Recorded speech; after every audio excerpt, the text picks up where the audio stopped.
이 세미나를 통해서 여러분들이 정말 몇 시간 행복한 앞으로 미래가 더 행복한 그런 시간이 되리라고 저는 확신합니다. 그런 의미에서 오늘 그 이석 없이 8시간짜리를 3시간으로 축소했습니다. 그래서 여러분들께서 자리 이석 없이 그거 한번 들어보시면 모릅니다. 그리고 시대는 급변하는 줄은 알지만 우리가 뭘 어떻게 급변하는지 어떻게 대처해야 되는지 전혀 이렇게 좀 이렇게 막연하게만 생각을 하고 있지 구체적으로 한번 교육을 받아보고 싶어서 기회가 되어서 오게 되었습니다. 감사합니다. 정말 반갑습니다. 마치 우리 임스코 우리 그 사이버 대학 공상의 대장님이 저희 분에 계십니다. 그 내용을 4.4 산업에 대해서 이렇게 올려놔서 4.4 산업이 뭔지 인터넷이라든가 스마트폰 이런 시대를 쭉 지나가지고 새로운 문화가 정보가 우리한테 되기 때문에 나의 내용이라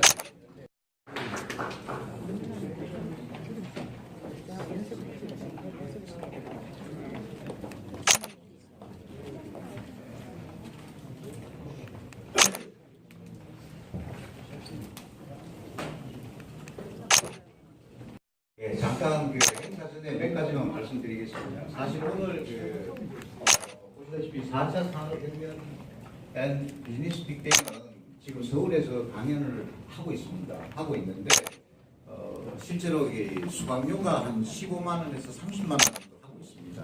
8시간용으로 강연이 되고 있는데 스카이드론 협회에서 국미의 미래 목소리 그리고 활성화에 우리가 조금 정보라든가 지식을 우리가 가질 수 있는 기회를 가졌으면 좋겠다 하는 생각에서 지방하고 서울하고 제일 큰 차이점이 뭐냐 그러면 오늘 젊은 분들이 많이 20대에서 참석해 주셨는데 서울 학생들은 세미나를 자기 돈 주고 찾아다닙니다.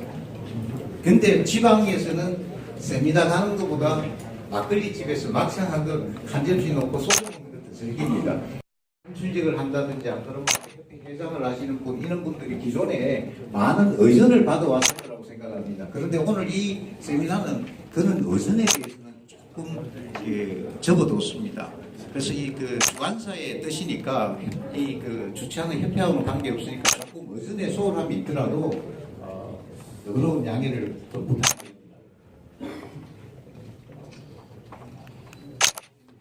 시장님이 조심해 보도록 시작하도록 하겠습니다.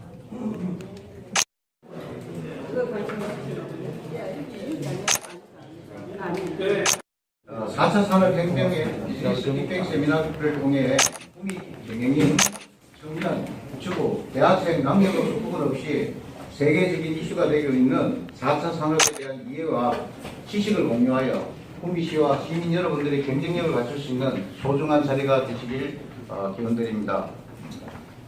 지금부터 스카이드론 협회 창립기념 4차 산업혁명 앤 비즈니스 빅뱅 세미나를 시작하겠습니다.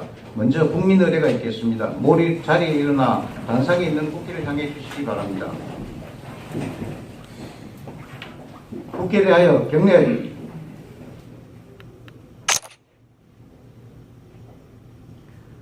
바로 이하 생략하겠습니다. 스카이드론 협회를 리드해 가시고 계신 송강식 회장님의 개사가 있겠습니다. 우리 들어온 스카이드론 협회는 4차 산업혁명 시대를 준비하며 우리부터 먼저 달리겠습니다. 그러나 우리만 달리지 않겠습니다. 국외의 기업과 시민들이 함께 달려 4차 산업을 리드하는 미래의 아름다운 국회가 될 수 있도록 앞장서서 열심히 달리겠습니다.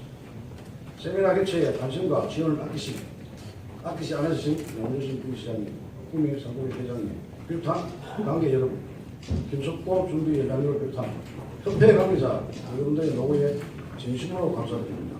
참석하신 모든 분들의 건강과 행운이 있기를 기원드립니다. 감사합니다. 오늘 사실은 그제 우리 김석호 자문위원께서 저한테 이 스카이드론 협회를 또 창립을 하시고 4차 산업혁명 관련한 세미나를 하는데 저보고 좀 참여를 했다는 말씀 듣고 제가 적석에서 제가 오케이를 했습니다. 그 이유는 지금 여러분 뭐 신정부도 4차 산업혁명 제치고 또 많은 학계 모든 분들 많이 하는데 이 구미에서 우리 스카이 드론 협회 주관으로 해서 4차 산업혁명의 국민공간을 이렇게 할 것인가라는 주제로 이렇게 멋있는 세미나를 하는데 제가 정말 참 고개 숙여 내가 감사의 말씀을 드렸습니다. 얼마나 이 시적절합니까, 그죠? 그래서 이 좋은 주제로 오늘 우리 이 학교를 이끌어 주시는 송광석 회장 진정 감사를 드리고요. 또 김석호 사모님 준비하시느라고 고생 많이 하셨습니다. 그리고 우리 최원식 우리 박사님께서 지금 강의도 지금 하시는데 아까 우리 자료를 제가 언뜻 보니까 자료 정리를 아주 명쾌하게 잘 하신 것 같아요. 사실은 1, 2, 3차, 3차 산업혁명 관계요. 불과 20, 30년 전입니다. 엘빈 토플러가 제일 먼저 얘기를 했을 텐데 그때만 해도 여러분들 이게 무슨 말인가 하고 고개 갸우뚱 하다가 갑자기 또 4차로 넘어가고 3차를 해석을 하기도 전에 4차로 바로 넘어버렸다고요. 근데 저는 요새 어렴풋이 느끼는 게 있습니다. 이게 뭐 여러 자리에 듣는데 그런 말씀을 했는데 이제 이 지구상에 뭐 1, 2, 3, 4, 5 뭐 이렇게 숫자를 붙여놓으면 하드웨어를 중심으로 하는 어떤 산업군에서 이제는 소프트웨어를 중심으로 하는 산업군으로 바뀌는 대변혁기가 아닌가 이런 생각이 들어요. 어려운 제가 느끼는 부분입니다. 그러니까 지금 제조업을 자랑으로 해서 그동안에 선진국, 후진국, 국민성들이나 뭐 그럴 때 있지만 이제는 여러분 하드웨어 만드는 게 전혀 문제가 안 되는 시대가 온 것 같습니다. 가장 대표적인 단적인 예를 들면 자동차 산업입니다. 자동차 산업은 이제 L5, 레벨 5가 가장 완벽한 자율주행차라고 해요. 등급이. 요게 한 15년 있으면 이제 지구상에 들어오고 아마 한 20년쯤 지나면은 대한민국도 당연히 국회에서 모든 인간은 법을 정한단 말입니다. 모든 인간은 자동차를 운전해서는 안 된다. 그리고 제일 뒤에 벌칙 조항에 인간이 자동차를 운전하면은 뭐 벌금 1억 이하, 뭐 3년 이하의 징역이 처한다. 이렇게 되죠. 자율주행차들은 자기들 원칙대로 자기들끼리 질서 정리 안에 200km 시속 이러거든 아무 사건 사고 잘 가는데 인간이 중간에 끼어들어 보면 모든 프로그램이 확 꼬여버리잖아요. 그런 거 아닙니까? 그런데 인간 운전 절대 하면 안 되죠. 술 먹고 운전하는 사람, 졸음 운전하는 사람 있으면 자율주행차가 아무리 완벽하게 다녀본들 사고가 나게 돼 있는 거예요. 대형 사고죠. 200km 이상 가다가 나면.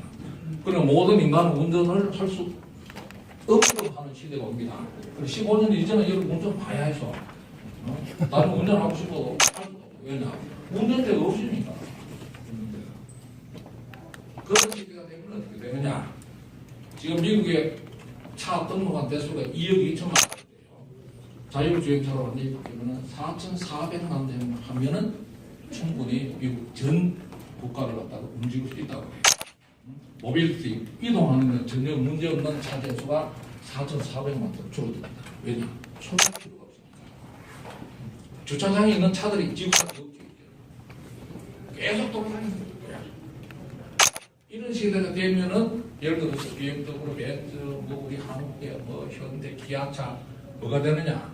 구글이나 애플이나 또 마이크로소프트나 뭐 하는 이런 자율주행차의 하청 제조업체로 전락한다는 거예요.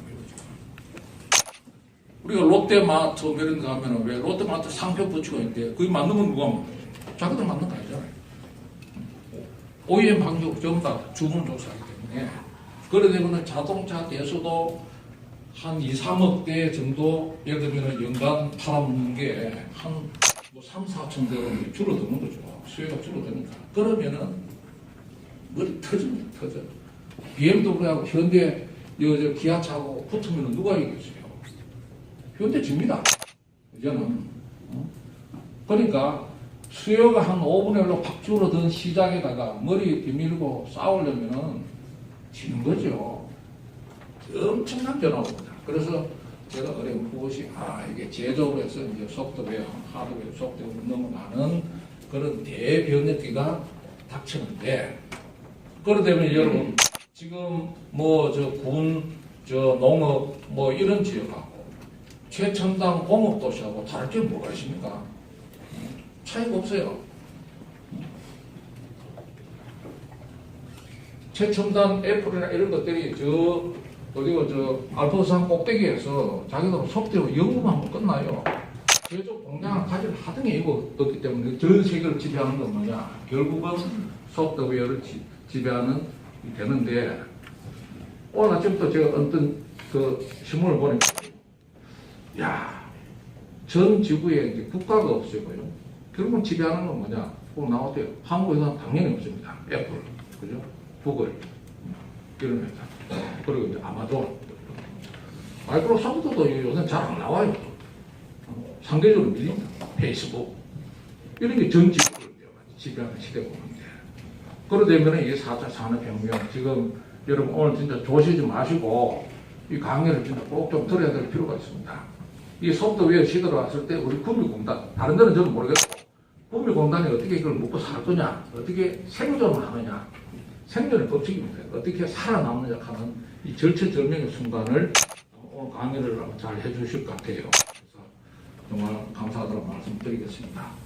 오늘 우리 특별히 우리 이택은 전 우리 고령 군수님이 오늘 참석을 하셨는데, 이게 뭐 대한민국 전체로 이게 광고가 나가기 때문에 저 뒤에 보니까 다른 데서도 많이 오셨어요. 전국적인 행사가 오는데 특별히 참석해 주시가 정말 감사하다고 말씀드리고요. 또 이태식 우리 또 의원님 정말 관심이 많으시고, 여기 계신 우리 뒤에도 뭐 많은 언론인분들 오시고 했는데, 하여튼 우리가 열심히 우리 4차 산업에 잘 대비하고 우리 구미공단이 꼭 다음 세대에도 우뚝 설 수 있도록 노력해 주시면 감사하겠습니다. 고맙습니다. 네, 감사합니다.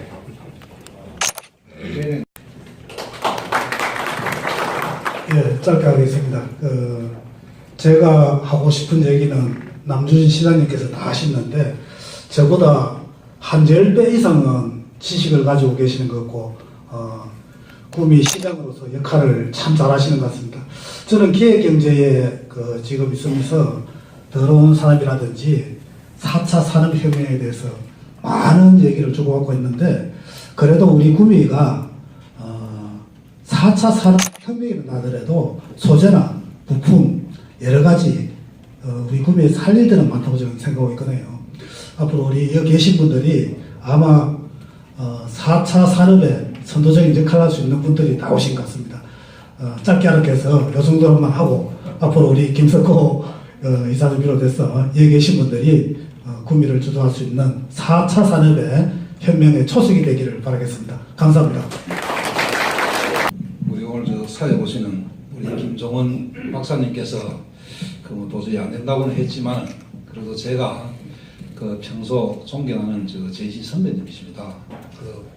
고령 군수 3선을 하셨고, 또 평소 존경하고, 또 특히 오늘 사실 쉽지 않은 먼 길인데도 불구하고 여기까지 이렇게 달려와 주셨는데, 또 워낙 우리 이태원 군수님께서 선생님께서도 해박한 지식을 많이 갖고 계십니다. 그래서 아마 관심이 계시기 때문에 이 자리에 왔다고 생각합니다. 여러분 양해가 되신다면 제가 인사 말씀 한마디만 좀 할 수 있도록 하겠습니다. 괜찮겠죠? 감사합니다. 카톡으로 김석호 회장님도 받고 우리 남희준 시장님하고 통화를 하는 중에 오늘 여기 안 오면 안 된다고 이야기를 주셨기 때문에, 옛날에 JC 추구회장 할 때 제가 참 깊은 관계를 맺고, 또 도의원 할 때도 제가 뒤에서 나이가 좀 있으니까 앞에 선배로서 자청에서 멘토 역할도 좀 하고 그렇게 가까이 지냈습니다. 그래서 오늘 이렇게 왔습니다. 오늘 송 회장님 이렇게 뵙고 나니까 저도 이게 고령세 얼마 안 돼서 들어온 형태에 가입을 하고 싶은 생각입니다. 그래서 활동을 좀 해보고, 4차 혁명이 참 화두가 정확하게 잘 나왔다.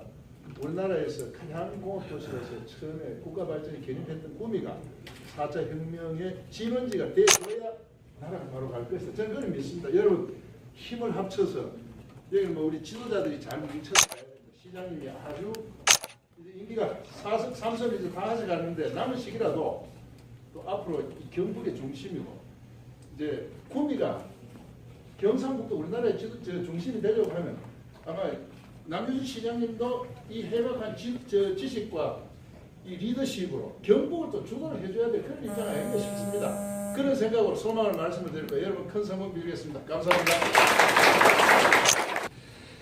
무더운 날씨에도 불구하고 이렇게 많이 참석해 주시고 4차 산업에 관한 소중한 정보를 공유해 주시기 위해서 참석해 주신 우리 오늘 상당히 바쁘신 걸로 아는데 불구하고 경북 도내 다 다니신 걸로 알고 있습니다. 왜 다니는지 여러분 잘 아시죠? 우리 남유진 시장께서 특별히 오늘 이 자리에 참석해 주셨습니다. 진심으로 감사의 말씀을 올리고 그리고 우리 아까도 방금 인사 말씀 드렸습니다만 이태훈 고령 군수님 그리고 이태식 도의원님 또 우리 뒤에 앉아있는 박세진 우리 행정위원장님 맡고 계시죠? 박세진 위원장님 그리고 각급 단체장님 그리고 특히 언론인 여러분들께서 많이 함께해 주셔서 정말 진심으로 감사드립니다. 그리고 오늘 경산에서도 몇 분이 오시고 여러분 오시고 하여튼 원건 각지에서도 4차 산업에 관해서 관심을 많이 갖고 있는 것 같습니다. 특히 먼 곳 구미까지 원건 각지에서 함께해 주셔서 정말 감사하는 말씀 올립니다.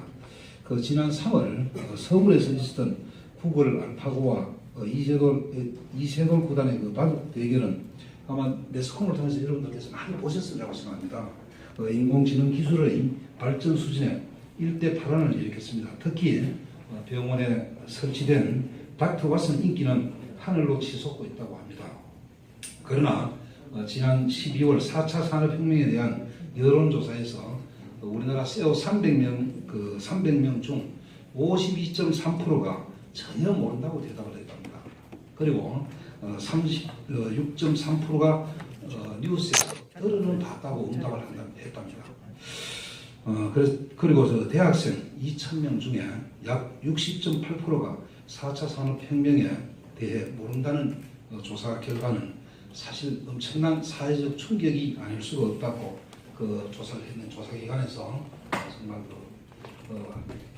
개탄을 했다고 합니다. 이에 스카이드론 협회는 작년 12월 27일 날 창립을 했습니다. 창립을 했는데 그 창립 기념으로 오늘 우리 4차 산업혁명과 비즈니스 빅뱅의 지식 세미나를 개최하게 되었습니다. 4차 산업혁명은 제도 혁신, 공공혁신, 산업혁신, 기술혁신, 교육혁신, 사회혁신이 앞으로 수반될 것입니다. 그래서 여러분들이 아마 우리가 3차 산업이 한창 도래해가지고 아마 이렇게 컴퓨터를 많이 하다가 컴퓨터를 못하는 사람들을 보고 컴맹이라고 놀렸습니다. 그죠? 근데 컴맹이라고 놀렸는데 이 4차 산업을 여기에 이걸 제대로 우리가 순응하지 못하면은 아마 컴맹이 아니라 정말 사회에서 퇴보될 정도의 아마 심각한 사회 문제가 되지 않을까. 그래서 아마 여러분들 카톡에 이렇게 문자 보내면서 제가 초대하면서 그런 글을 보냈습니다. 빠른 자가 느린 자를 지배하는 그런 시대가 도래했다고. 그래서 엄청나게 빨리 이렇게 가는 이 사회를 여러분들이 경험하게 될 거고 그런 시대를 여러분들이 따라가기 위해서는 결국 이 4차 산업에 대해서 아마 이제는 개개인이 다 열심히 공부를 해야 되지 않을까. 다 알고 있어야지 개인의 가정 생활까지도 이 4차 산업이 앞으로는 지배를 하게 될 것이다. 그렇게 많은 학자들이 지금 논의를 하고 있다고 합니다. 본 세미나를 통해 4차 산업혁명에 대한 지식과 정보를 공유할 수 있는 자리가 되기를 진심으로 바라며 구미의 기업이 탄생하여 구미 경제 활성화, 일자리 창출, 특히 청년 실업 해소에 도움이 될 수 있는 지식 정보 세미나가 되길 진심으로 기대합니다. 스카이드론 협회의 구미를 위한 지식 세미나는 앞으로도 계속할 것입니다. 구미가 4차 산업혁명의 세계적 중심지가 되기를 고대하며 제2의 실리콘밸리로 만들어 갑시다. 감사합니다. 첫 번째 장에 보면은 이게 자동차, 우리가 스포츠카라고 얘기하는 거지. 스포츠카는 뭐냐면 시동거를 안 하고 가만히 서 있다가 거기서 확 밟았을 때 100m를 3초 내로 가는 건 스포츠카라고 합니다. 물론 모양이 그러다 보니까 아주 날렵하게 되어 있죠. 그래서 그 스포츠카들이 대회를 여는 데를 포뮬러 1, F1이라고 합니다. 그게 지금 장흥에 우리나라에서 있는데 그거 한번 구경하는데 외국에서는 150만 원 합니다. 그 우리나라도 처음에 150만 원 받으니까 아무도 안 봐가지고 20만 원 해가지고 겨우 보고 있거든요. 그래서 장흥을 해놨지만 전라남도가 굉장히 곤란에 처해 있어요. 7년간 장기 개혁을 해버려가지고 7년 동안 매년 돈을 내야 되는 거예요. 근데 외국에서는 그 경기 한번 보는 게 남자들은 꿈의 일입니다. 엄청난 거거든요. 텔레비 보시면 아시겠지만. 근데 그 차를 모는 사람들, F1 포뮬러 1을 몰 수 있는 사람은 보십시오. 밟으면은 100m를 확 가고 그 300km를 계속 달려야 되고 달리면 보통 몸 체중이 3kg에서 5kg 정도 빠진답니다. 근데 더 더운 거는 이 사람들의 1년 셀러리가 평균이 얼마냐? 아마 운동선수 타이거 우즈가 돈을 많이 버는 걸로 알겠지만은 그거보다 포뮬러 1 운전자들이 버는 게 최소 그 사람들의 연봉 250원.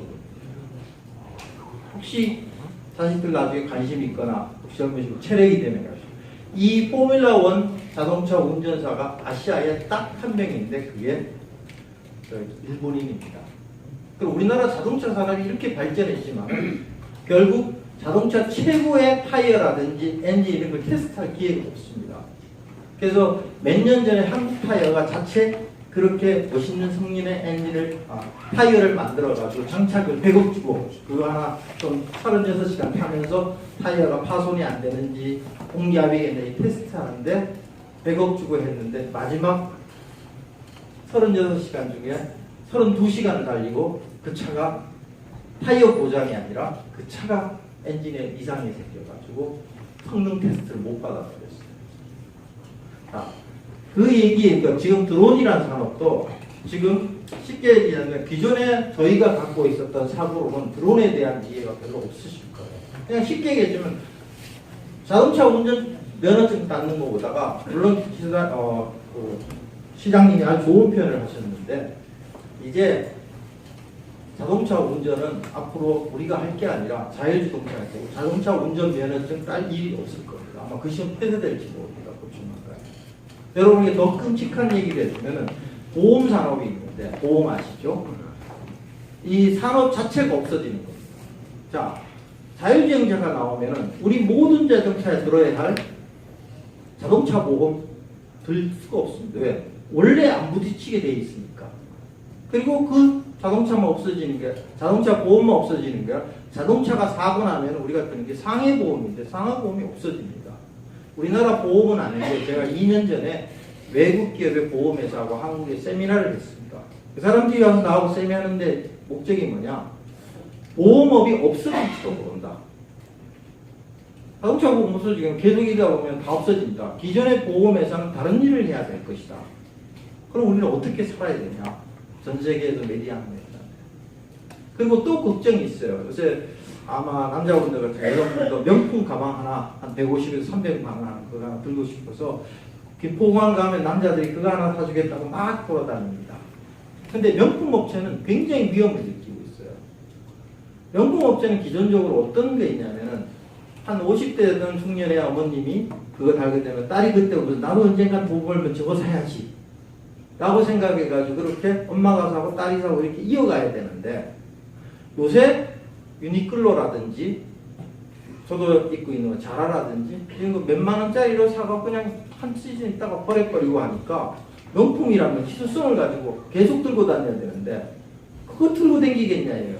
그래서 그 기업들은 요새 CIO라고 Chief Information Office가 아닌 Chief Innovation Office 즉 혁신 담당하는 임원들을 두고 있어요. 우리나라 기업은 잘 없습니다. 외국 기업은 지금 다 CIO라고 그래가지고 그런데 우리 기업을 어떻게 혁신해야 되느냐 앞으로 미래 5년 10년 뒤에 우리는 어떻게 살아야 될까 이렇게 변하고 있습니다. 그래서 포뮬러1을 따지면 이 포뮬러1이 지금 직진을 하는 직선거리에서는 아무리 우수한 포뮬러1 차와 아무리 우수한 기사라도 그 순위를 바꾸지 못합니다. 똑같이 달리면은 거의 비슷합니다. 근데 어디서 차이가 나냐? 이 바로 코너링을 돌 때, 아마 집에서 테레비 보시다 보면 코너링 돌 때 사고도 많이 나고 코너링 돌 때 역전의 기회가 생겨요. 코너링 돌 때 320이 달 때는 굉장히 위험하죠. 그게 바로 위협과 기회가 같이 존재하는 거예요. 우리도 지금 현재 우리 한국이 조금 4차 산업에 많이 좀 늦었어요. 왜 그러냐? 4차 산업에 대한 좀 국가적인 캐치도 늦었고 지도자가 그동안 부재해 있었던 상황이 있고, 그리고 이 4차 산업이 벌써 우리가 창조경제를 진행할 때 독일이라든지 미국이라든지 이런 데서 진행을 하고 있었어요. 그래서 작년 연말에 정부도 이거 우리가 잘못 짚은 거 아니냐, 방향을. 그래서 최근부터 그냥 갑자기 뭐 창조경제 하다가 대통령분이 어떻게 된 게 아니라 국가 전체에서 이거 이러다 국가 큰일 나겠다 해서 4차 산업혁명으로 막 몰고 가는 겁니다. 그래서 이 기회와 위협이 동시에 존재하는 이런 사회가 이제 대두가 됩니다. 그러니까 객병기에는 뭐가 있냐? 전 세계 역사를 보면 부의 창출이 달라지기 시작합니다. 쉽게 얘기하면 이제 그동안에 애플이 만들었다면 최근에 구글이 부자가 됐어요. 구글 쪽에 관련되면 다 부자 되는 겁니다. 우리나라도 그냥 예측이면 10년 전에 인터넷이 발달이 될 때는 인터넷 관련되는 했던 사람이 다 돈을 벌었어요. 그 대표적인 예가 네이버. 근데 지금은 뭐냐? 카카오톡같이 핸드폰 가지고 뭘 하는 사람들이 돈을 법니다. 그러니까 시대의 부가 바뀌면서 돈에 부는 것도 그 시대에 따라서 부를 역전시킬 수 있는 기회가 나옵니다. 그래서 1, 2, 3차 산업을 뒤집어 보면 그때마다 미국의 부를 형성시킨 사람들이 달라지는 거예요. 지금도 올 수 있습니다. 북미에 혹시 그런 바람이 부는지 몰라도 지금 서울 쪽에는 비트코인이라는 가상화폐 아직 국가에서 인정을 안 했습니다. 저도 그거 한 2년 전에 비트코인이 한국에 접근해서 세미나 참석했을 거니까 한 비트코인이 10달러 하는데 지금 1140만 원 합니다. 그래서 얼마 전에 뭐 젊은 기업에 있던 사람이 그 비트코인 5천만 원 샀더니 그게 6억이 됐더라. 그 얼마 전에 그 한국경제에서 포엑스에서 세미나 하는 데 갔더니 죄송한데 좀 나이도 드시고 허여신 분들이 몇 분 앉아 계시고 막 있더라고. 그래서 그냥 구경 오셨나 봤더니 그분이 막 질문하는 데 보니까 우리 수준 이상이더라고. 벌써 비트코인에 투자를 해가지고 돈을 벌려고 하고 있을 정도로. 그러니까 그 엄청난 세미나가 성황이 돼가지고 요새 서울서 뭐 4차 산업이 하면서 구체적인 몇 개 비트코인 그러면 사람들이 주식 투자 같이 돈 벌겠다고 몰립니다. 지금 세상에 뭔가 돈의 움직임, 그동안의 부동산 이런 걸로 돈 벌던 사회가 이렇게 바뀌어가거든요. 그래서 지금 이 우리 사회가 이렇게 바뀌어가는데 시스코 회장 이분이 얼마 전에 은퇴하신 건데 이 사람이 각 산업 분야에 현존하는 선두기업 중 40%는 향후 5년 내에 없어질 거라는 겁니다. 아예 사라진다는 겁니다. 우리도 이렇게 뒤돌아보면요. 지난 수십 년간 잘 나갔던 기업들이 한국은 더더욱 생명이 짧습니다. 30년 못 갔는데 없어지는 게 많습니다. 조금만 리스크에서. 지금 우리가 옛날에 삼성 핸드폰을 얘기하지만 그 전에 우리 삼성이 아주 열심히 바라봤던 회사가 노키아라는 회사입니다. 핀란드에.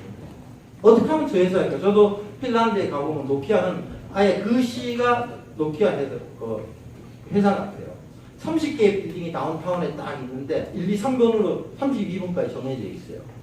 근데 이 회사가 졸지에 아예 없어져 버렸잖아요. 다른 데 회사는 있지만 업이 없어지는 경우가 많죠.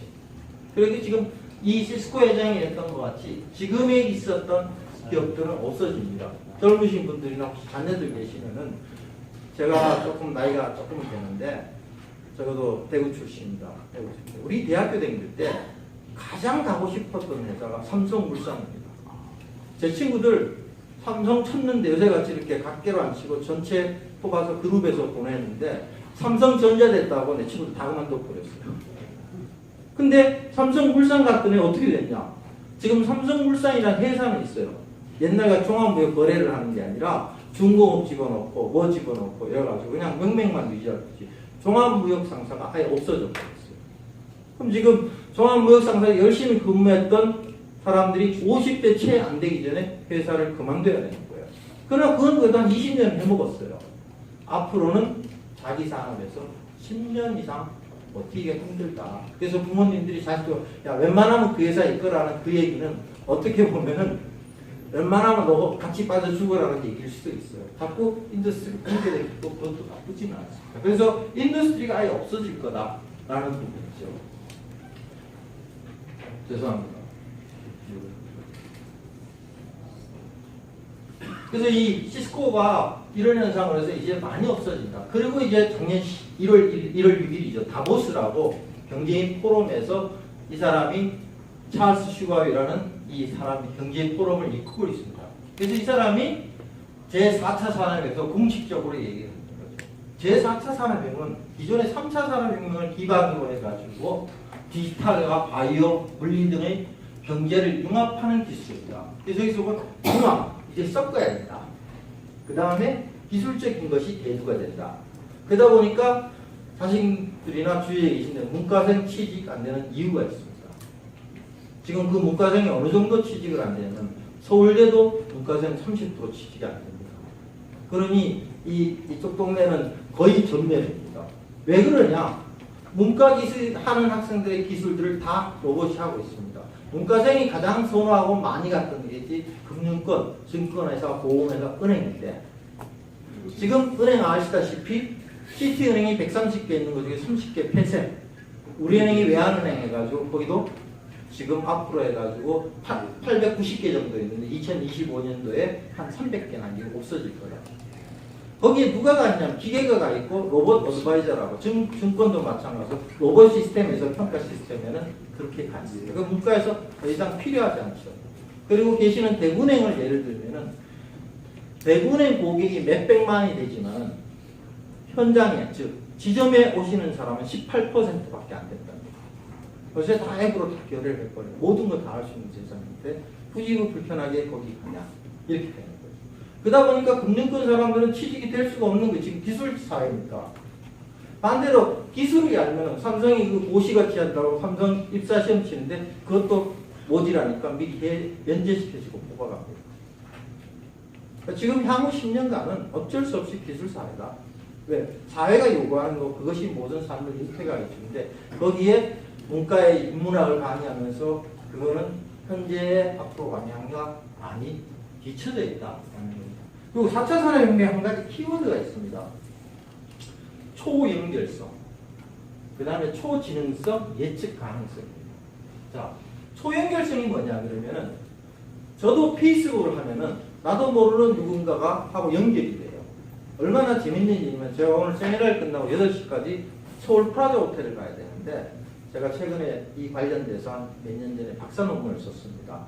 영국의 킹스 칼리지 대학의 교수들이 저를 링크드인이라고 내 소개를 하는 그런 데서 알고 저희한테 연락이 왔어요.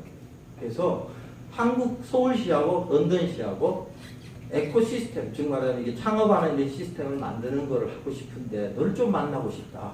그래서 내가 며칠 달 갔는데 좀 보자.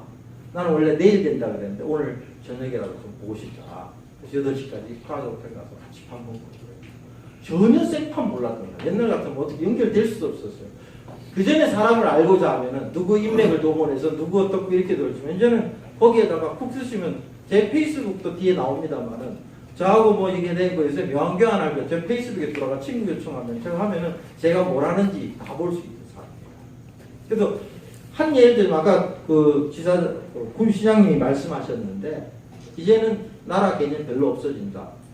전 세계에서 가장 큰 사이버 나라는 페이스북입니다. 페이스북 멤버가 17억 명입니다. 중국, 인도 원두보다 더 많습니다. 17억 명의 페이스북이란 한 곳에서 모였기 때문에 페이스북에서 뭘 하겠다고 얘기를 하면 바로 해결이 됩니다. 그러다 보니까 사회혁명도 일어나고 중국이 그렇게 겁나니까 페이스북을 막을 수밖에 없어요. 그래서 이게 어떻게 연결이 되느냐. 초연결성이라고 해서. 그래서 페이스북에 의하면은 미국 같은 경우 2.7, 그러니까 2명 내지 좀 거치면 누군지 다 파악할 수 있다. 그러니까 우리나라는 2명까지 필요 없어요. 1명 정도 알면. 여기 알면은 눌리면 고등학교 동기 뭐든 다 파악될 수 있습니다. 1.7입니다.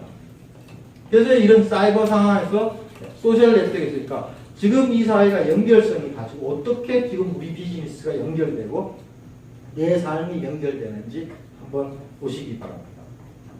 자, 산업혁명에서 간단하게 말씀드릴게요. 지금 1차 산업혁명이라고 우리가 얘기하는 것이 바로 증기기관 영국에서 만들어가지고 영국의 섬유공업이 이거 가지고 전기기관이 발전돼가지고 이걸 가지고 섬유를 짜가지고 이때 중국이 전 세계를 영국이 전 세계를 리딩했죠.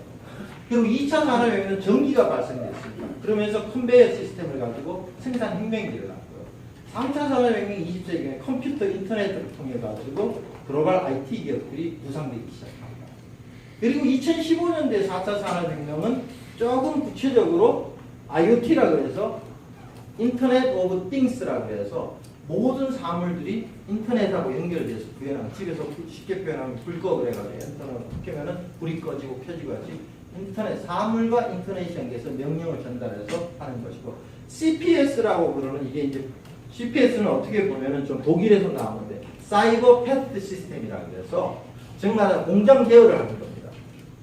지금 우리가 지금 공장에서 현대자동차가 부품을 만들면 부품에 2만 가지가 들어가면서 그 1차, 2차, 3차, 7차 밴드까지 하면 공장에서 지금 우리 지금 볼트너트 필요한 게 여기 몇 개 있지? 그러면 거기 쫙 연결해서 7차 밴드까지. 모르겠어요. 구미에도 적절한 것 같아요. CPS가. 지금 한국 폴리텍 대학 내지는 이런 데서 이거 전문가 양성을 하기 해가지고 엄청 공장에서 또 공장 자동화가 이루어지는 거죠. 그동안의 공장 자동화는 자기 공장의 자동화였어요.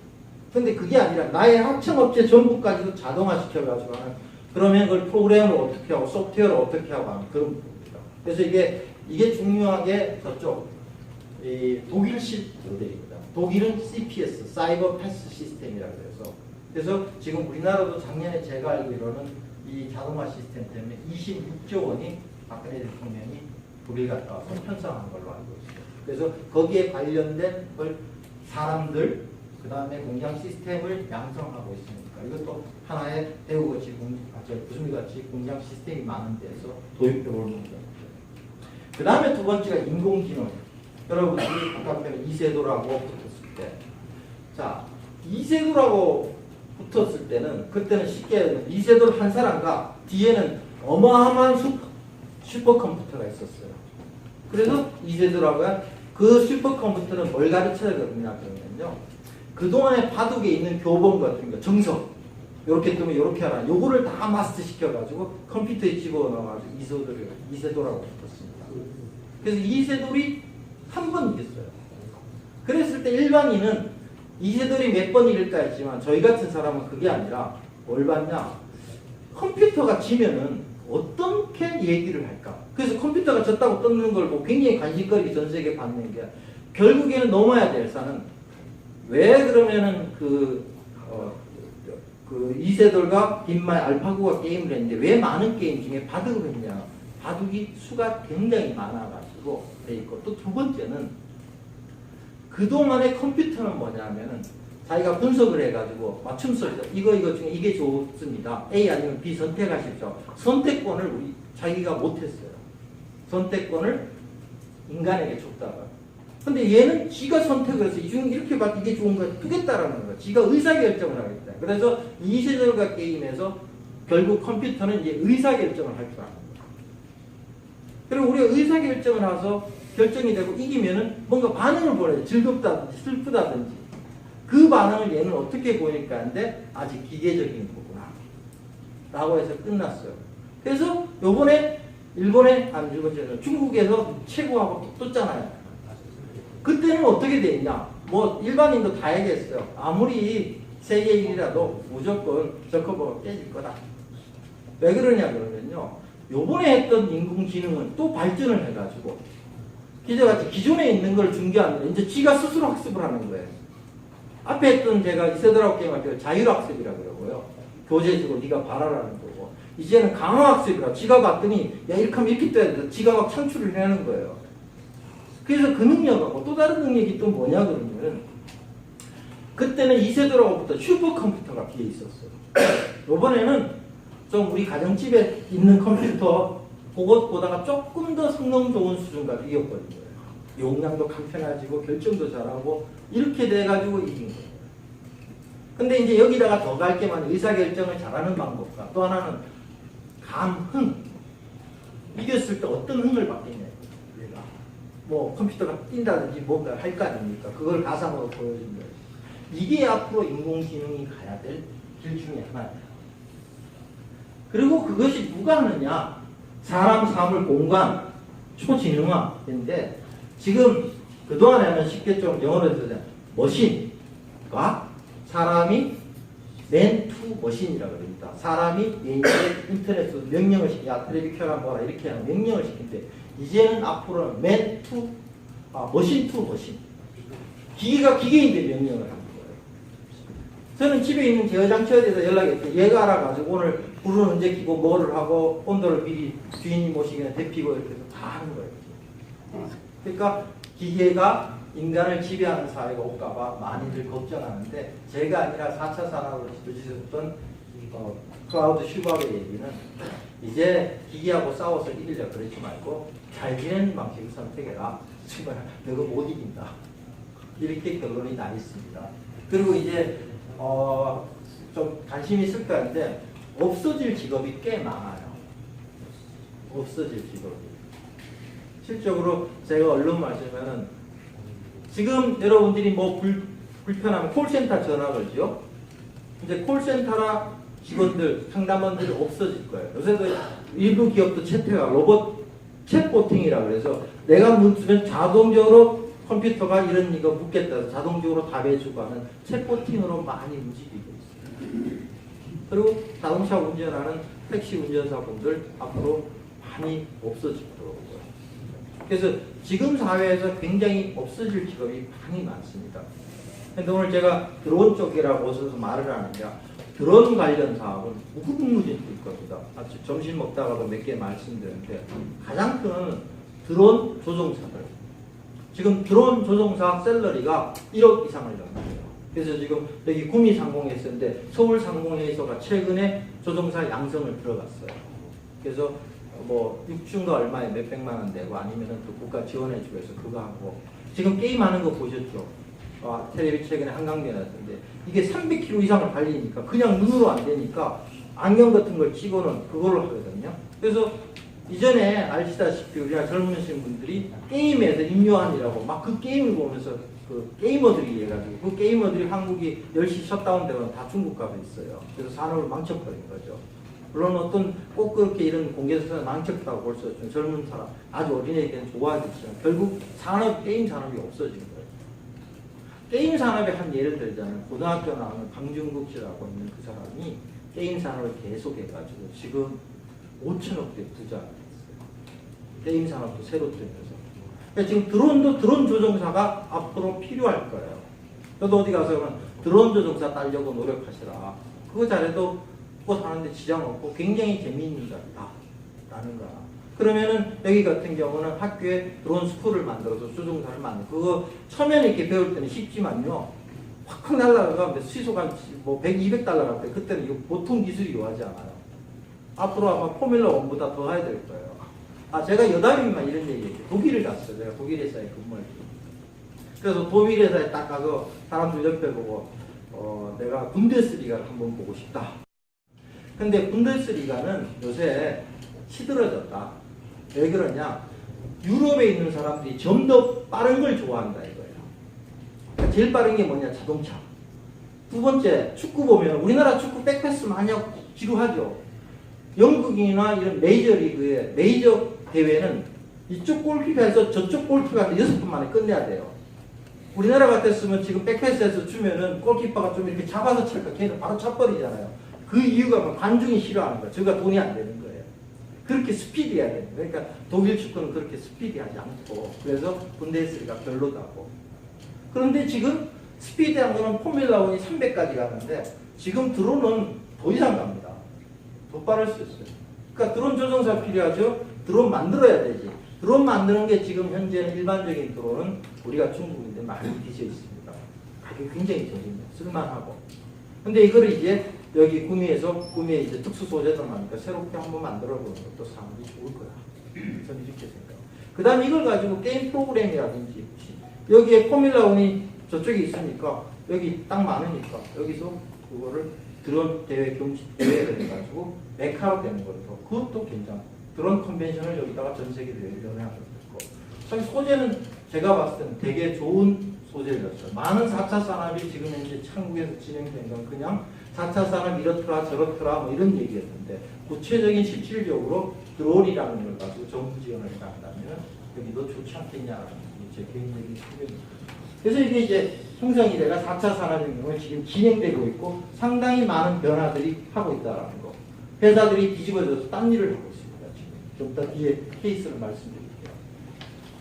기존의 4차 산업혁명과 4차 산업 또 다른 차이는 뭐냐면 그동안에 여러분들이 기업체에 계셨거나 사업을 할 때는 사업 계획서를 썼었어요.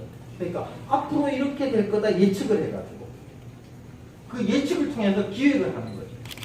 그때는 뭐였냐 그러면 예측을 통해 가지고 기획을 할 때 제품이 난 것보다 더 나아야 돼요. 제품 자체가 혁신적이야. 그 다음에 두 번째 뭐냐 만드는 방식이 남보다 더 혁신적이야. 가격도 싸게 만들고 이것이 경쟁의 핵심 방법이었어요. 근데 프로덕트 이노베이션 이제 더 이상 없어졌어요. 한 예를 들자면 식품회사의 식품 원재료 갖다가 남들이 개발하고 멋있다 그러고 그거 갖고 와서 원료 분쇄기에 넣으면은 그대로 다 나와요. 그럼 그거 가지고 그대로 일주일 만에 그대로 만들 수가 있어요. 그래서 제품의 차별화가 이제 더 이상 없다. 그 다음에 새로운 제품 만들려는 거 거의 다 만들어졌다. 그 다음에 이 프로세스 이노베이션 혁신적인 거 이거 우리나라가 제일 잘해요. 삼성전자가. 뭐 식스시그마니 뭐 온갖 거 DPR이나 해가지고 좀 어려운 용어지만 그런 방법론을 통해 가지고 어떻게 하면 효율적으로 더 싸게 잘 만들 수 있을까라는 방법이 전 세계에서 더 이상 없다. 라고 돼서 사업 계획서 방식에 의해서 이렇게 이제 지나갔습니다. 그리고 연말돼 가지고 회사에 다니는 직원들이 회사 사장님을 위해 사업 계획서 만들어 열심히 만들어야 한 달 동안.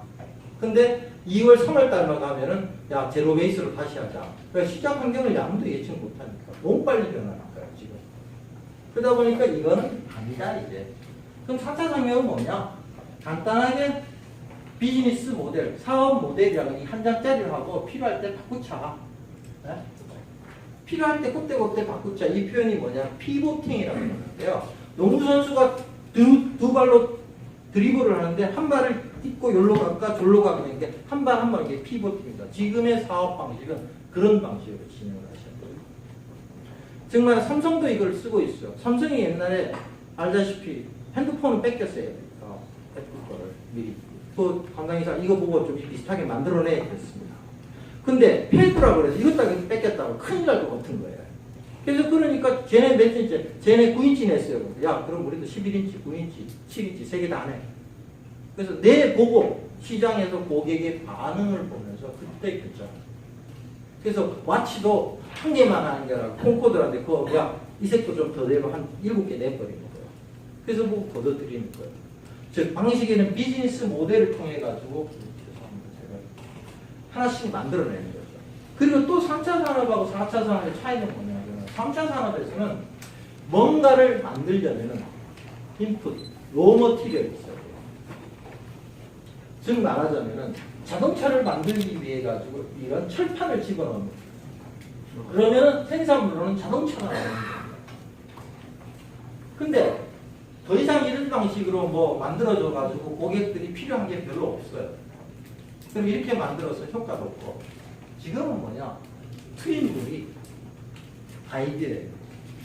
야 이걸 이렇게 하면 어떨까?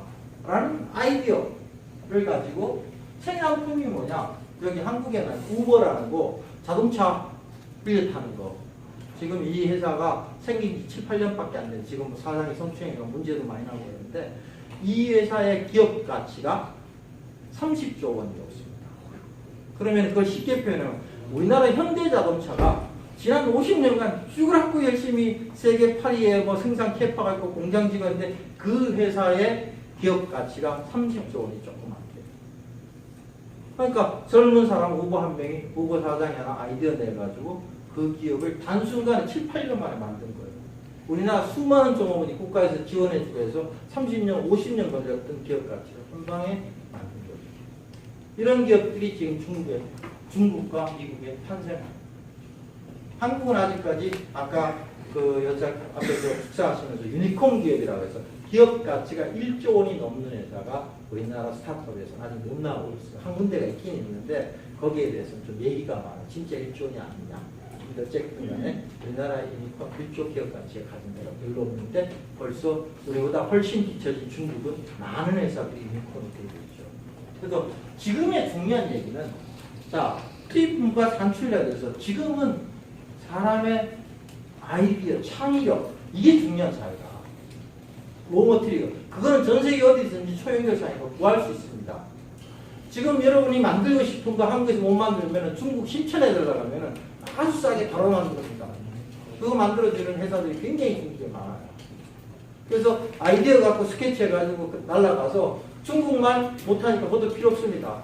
가면은 거기에 중국말 통역해주는 한국 애들 많아요. 또 앉아가지고 이렇게 만들겠다 하면 한국 가격에 10분의 1 가격으로 바로 만들어줍니다. 세상이 이렇게 바뀌어 있는 거죠. 그래서 지금 자 얘기한 비즈니스 모델이 중요하고 기존의 창의적인 아이디어가 중요하고 이런 사회로 이제 바뀐 거죠. 그러면은 좀 영어로서 죄송합니다만 이게 왜 이렇게 진행이 되냐? 우리가 기존에 가지고 있던 캐패블리티 능력이 있습니다. 내가 잘할 수 있는 능력. 내 능력이 현재 요거는 잘할 수 있어. 근데 여기에서 조금 더 확대했다면 요거까지 하면 내가 할 수 있어. 그 다음에 이쪽은 뭐냐? 현재 우리 회사가 하고 있는 비즈니스 모델. 우리 회사는 물건을 만들어가지고 파는 회사야. 라고 하는 이런 거에서 요걸 좀 더 남들과 차별화시키거나 이런 방식이 있었는데 요까지 가지고는 안 된다. 우리가 어떻던 비즈니스 모델. 우리 내 능력이 없던 이 새로운 걸 가지고 보도하는 이런 제품과 서비스를 개발하다니 그동안에 우리 기업이 이익이 훨씬 많고 독점적인 걸 가지고 있다. 그러니까 요새는 임프루먼트, 개선이라는 것은 일본이 왜 저렇게 돼 있냐라고 일본이 카이젠이라고 그러고 제품을 만들어 놔놓고 좀 더 개선을 하고 끊임없는 그것이 그 전략이 이제 전 세계에서 한계점에 불과하다. 삼성이 왜 반도체를 이기냐? 과감하게 투자를 하고 저질렀던 거예요. 그러다 보니까 거기에 저런 카이젠 전략 가지고는 못 따라갑니다. 그리고 제가 한때 근무했던 외국인 회사들 보면은 계속 새로운 제품을 가지고 기술자를 조금씩 개선을 했어요. 근데 그거 금방 잡혀서 뺏겨가 경쟁사가 내버리고 그러니 경쟁력에 대해 확보를 못하니까 기업이 혹시 구미 쪽에서도 지금의 뭔가 제품 개발이나 신사업이 기존에 있던 거에서 조금 더 개선해가지고 물론 기업들은 확실하게 개선하고 차별화시켰다고 자기들은 자축을 해요. 그러나 시장에 나가면 절대적으로 변화시키지 못한 조금의 뭔가 바뀌어간 그 정도 형태에서 시장에서 환영받지 못한 거죠. 거기서 들어갔던 비용이라는 걸로 계산하면 회사는 오히려 손실을 크게 입는 거예요. 그래서 이 70%가 10%만 좀 파괴적 혁신을 하더라도 결국 70%의 가치가 없다. 지금에 나온 많은 기업들이 전부 다 이런 파괴적 혁신이라고 표현합니다. 이 파괴적 혁신을 좀 더 발전된 빅뱅, 비즈니스 빅뱅이라고 표현하는 비즈니스 빅뱅을 일으켜가지고 그동안은 우리가 제품을 살 때는 초기 혁신층, 그 다음에 좀 더 그 다음 층, 그 다음 층이라서 이렇게 서서히 올라갔다라고 했는데 이제는 어떤 거냐? 초기에 사용해보고 그 다음 다 그거 써버리고 그래서 그런 제품이 나오면 시장을 촉발시킬 거예요. 좀 뒤에 가서 케이스에서 몇 개 말씀드리겠습니다. 그리고 지금 가장 큰 거는 패러다임이 변화하고 있다는 겁니다. 사람들의 패러다임. 그동안은 기업에서 만들어가지고 누가 왕이냐? 만들어놓은 기업이 왕입니다. 내가 내 제품 제일 잘하니까 나보다 더 잘하는 사람이 없어. 이런 식이었고 그 다음에 마케팅, 광고 통해가지고 특정 다스티가에다 확 뿌려가지고 마트에다 올려가지고 파는 현상입니다. 그 다음에 시장을 많이 점령해라. 내가 시장 몇 %다. 내가 시장 40% 점령이 있다. 내 땅에 내가 1등이다. 라는 부분이 있고 그 다음에 제품을 포진화시켜가지고 많이 한꺼번에 빨리 생산해내는 거고 그 다음에 제품과 서비스를 판매하는 거고 고객은 어떡하냐. 우리가 고객을 빨리 획득해가지고 할 수 있도록 광고를 통해서 우리 거 많이 쓰도록 하는 게 이것이 주요 전략이었습니다. 지금은 패러다임이 변해서 이제는 누가 왕이냐? 고객이 왕이다. 이 얘기를 많이 했지만 어느 정도 고객이 이제 제품 개발에 고객을 참여시키는 거예요. 코-크리에이션이라고 표현하는데 제품 개발에 고객이 직접 실제로 고객이 페이스북이나 이런 것 통해서 준 아이디어가 개발돼요. 그게 더 잘 팔리는 거예요. 고객을 알려고 조사만 하는 고객이 직접 얘기해 잘 파악해서 하면 되는 거죠. 그래서 하고 그 다음에 마케팅 1대1 마케팅. 이제 고객들은 남들 쓰던 거 같이 쓰는 거 진짜 된다. 혹시 지금 요새 젊은 사람들 욜로라고 있어요. You only live first, only once. 한 번밖에 돌아오지 못할 내 인생, 내 마음대로 하겠다. 내 거가 쓰는 거는 나만의 걸로 좋은 거 쓰겠다. 그래요. 지금 이런 말씀은 제가 그때 근무했던 아디다스라는 회사가 중국 공장 어마어마합니다. 옷 만들어내고 신발 만들어내면은 그건 이쪽에서 가 저쪽으로 가는데 한 차 타고 20분, 30분 가는 그 정도 공간에 라인에서 뽑아요. 근데 그걸 포기하고 매스 프로덕션을 포기하고 독일 본사로 갔어요. 그래서 거기 3D로 해가지고 원하는 거 맞춰주고 로고는 해가지고 그렇게 갔어요.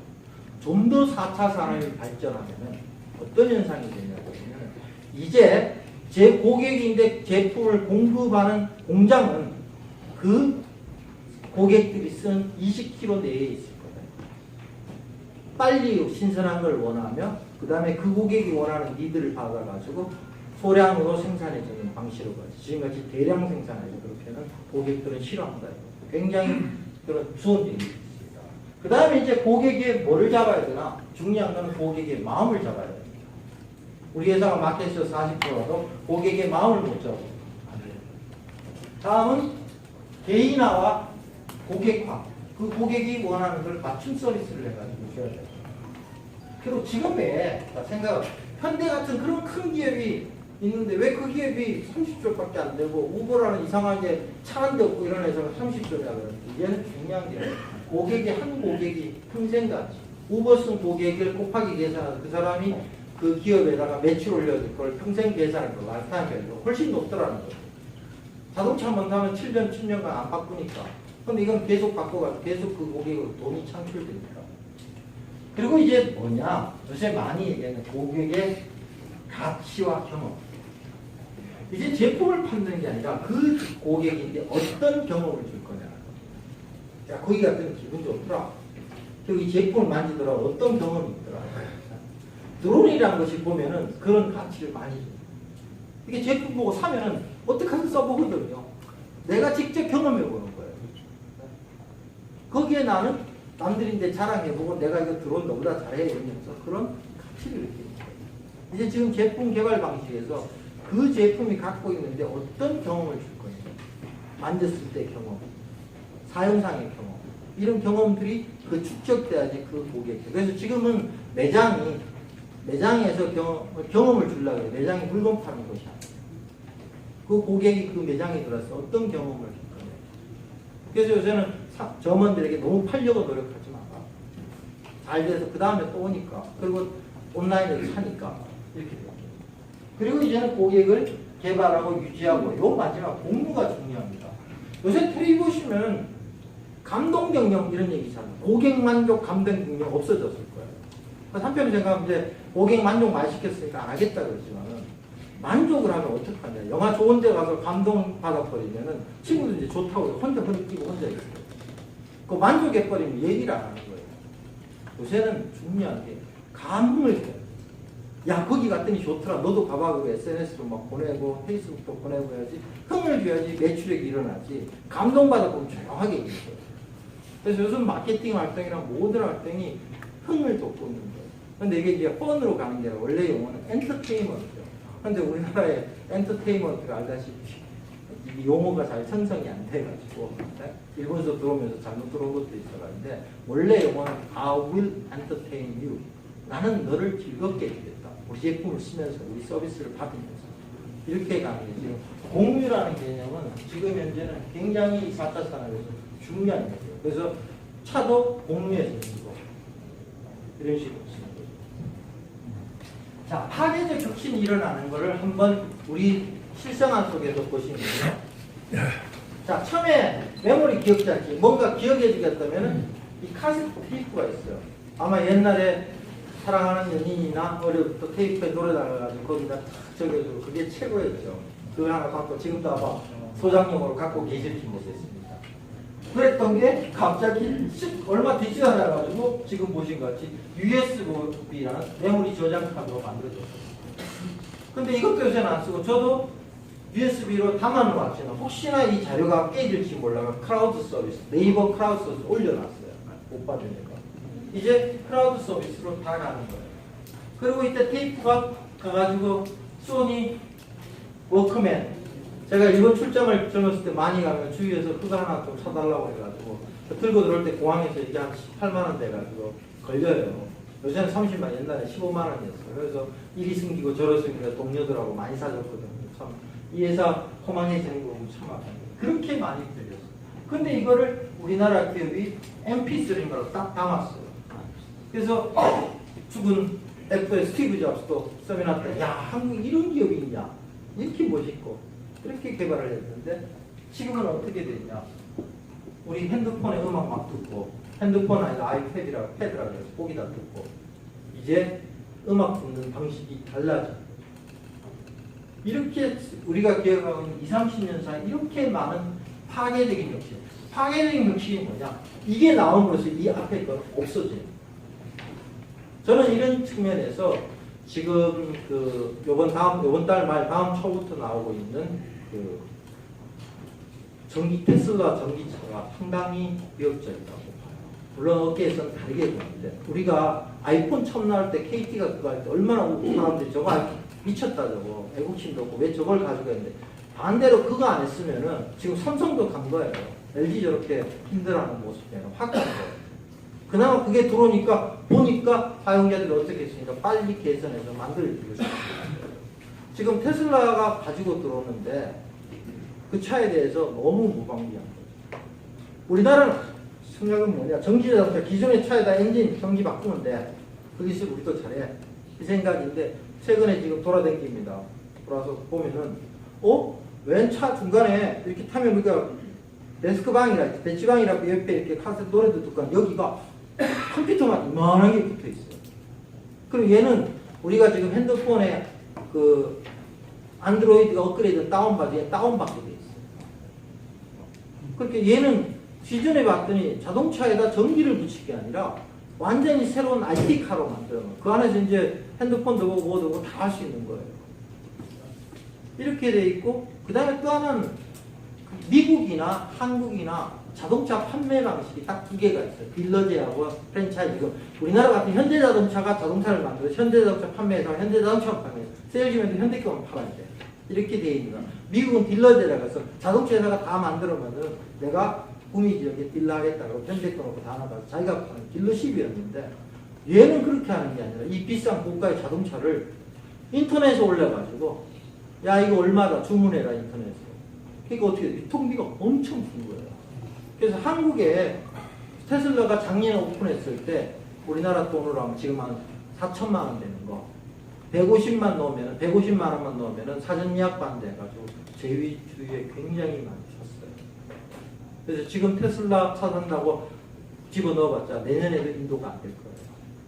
근데 또 주위에 샌프란시스코나 이런 데 가서 타봤더니 이게 엔진이 넣으면 덜컹덜컹 소리가 나죠. 엔진 움직일 때마다 소음이 하나도 없는 거예요. 그 다음에 두 번째 뭐가 좋냐? 아까 제가 스포츠카가 3초대 간다고 했잖아요. 이 차가 제로백 상태라서 시동 걸어놓고 달리면 한 3초, 7초 만에 가는 거예요. 확 나가는 거예요. 그리고 안에가 좋아하니까 음악을 클래식을 들을 정도예요. 그리고 그 안에서 마음대로 인터넷 조작 가능하고, 지금 KT하고 연동돼가지고 인터넷 막 마음대로 쓰거든요. 그 이 작은 핸드폰 가지고 안경 걸렸다가 줄 필요 없죠. 그 큰 화면을 그냥 툭툭 치면 가는 거예요. 그 안에서 대화도 하고. 그리고 이게 좀 있으면 거기다 음성 인식을 넣으면 명령이 나타나요. 거기다 애플의 에코라는 걸 보여줄게요. 말로 명령해가지고. 지금도 우리가 간단하게 핸드폰에 말로 오늘 날씨는 이렇게 나오지 않습니까? 그 이상의 기능들이 지금 시행되고 있습니다. 그래서 굉장히 이렇게 파괴적인 혁신들. 그래서 지금 현재 있는 자동차 산업이 어떤 식으로 변화할까에 대해서 굉장히 많은 사람들이 걱정하고 있습니다. 이 사람이 아마존의 베조라는 사람인데, 이 사람이 처음에는 전자상거래, 즉 말하면 모든 책을 전자상거래에서 팔자 해가지고 해서 굉장히 돈을 많이 벌었죠. 그리고 이제 온갖 거 다 팝니다. 며칠 전에는 미국이 깜짝 놀랐어요.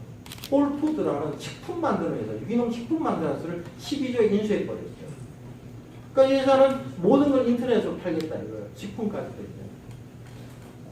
그래서 이 회사에 그 사람이 to do something, 뭔가 다른 걸 한다는 것은 differently, 다르게 일한다는 걸 말한다. 라고 얘기를 했습니다. 이 회사가 만들어 놓는 거를 보면 아마존 에코라는 겁니다. 실물 사이즈가 한 요만하게 되는 요만한 통이에요. 통 안에서 움직이는 건데 이 KBS가 추적했던 2년 전 영상을 하나 좀 보여드리겠습니다. 거기 나와서 이게 어떤 기능을 하고 있는지.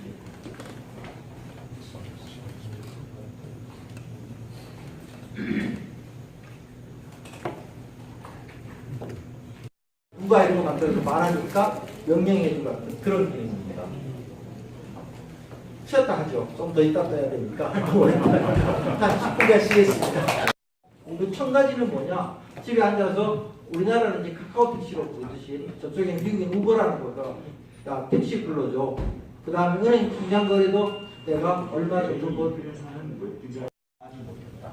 그래서 지금 한국의 스타트업이나 창업하는데 국가 지원이 보면은 처음에 시장이 원하는 고객을 해서 비즈니스 모델을 어떻게 해가지고 고객이 원하는지 아닌지를 파악을 하고 그 다음에 펀딩이라고 해서 자금 지원을 해주고 세 번째 팀 구성을 어떤 식으로 가져갈지 이런 식으로 얘기를 많이 들어봅니다.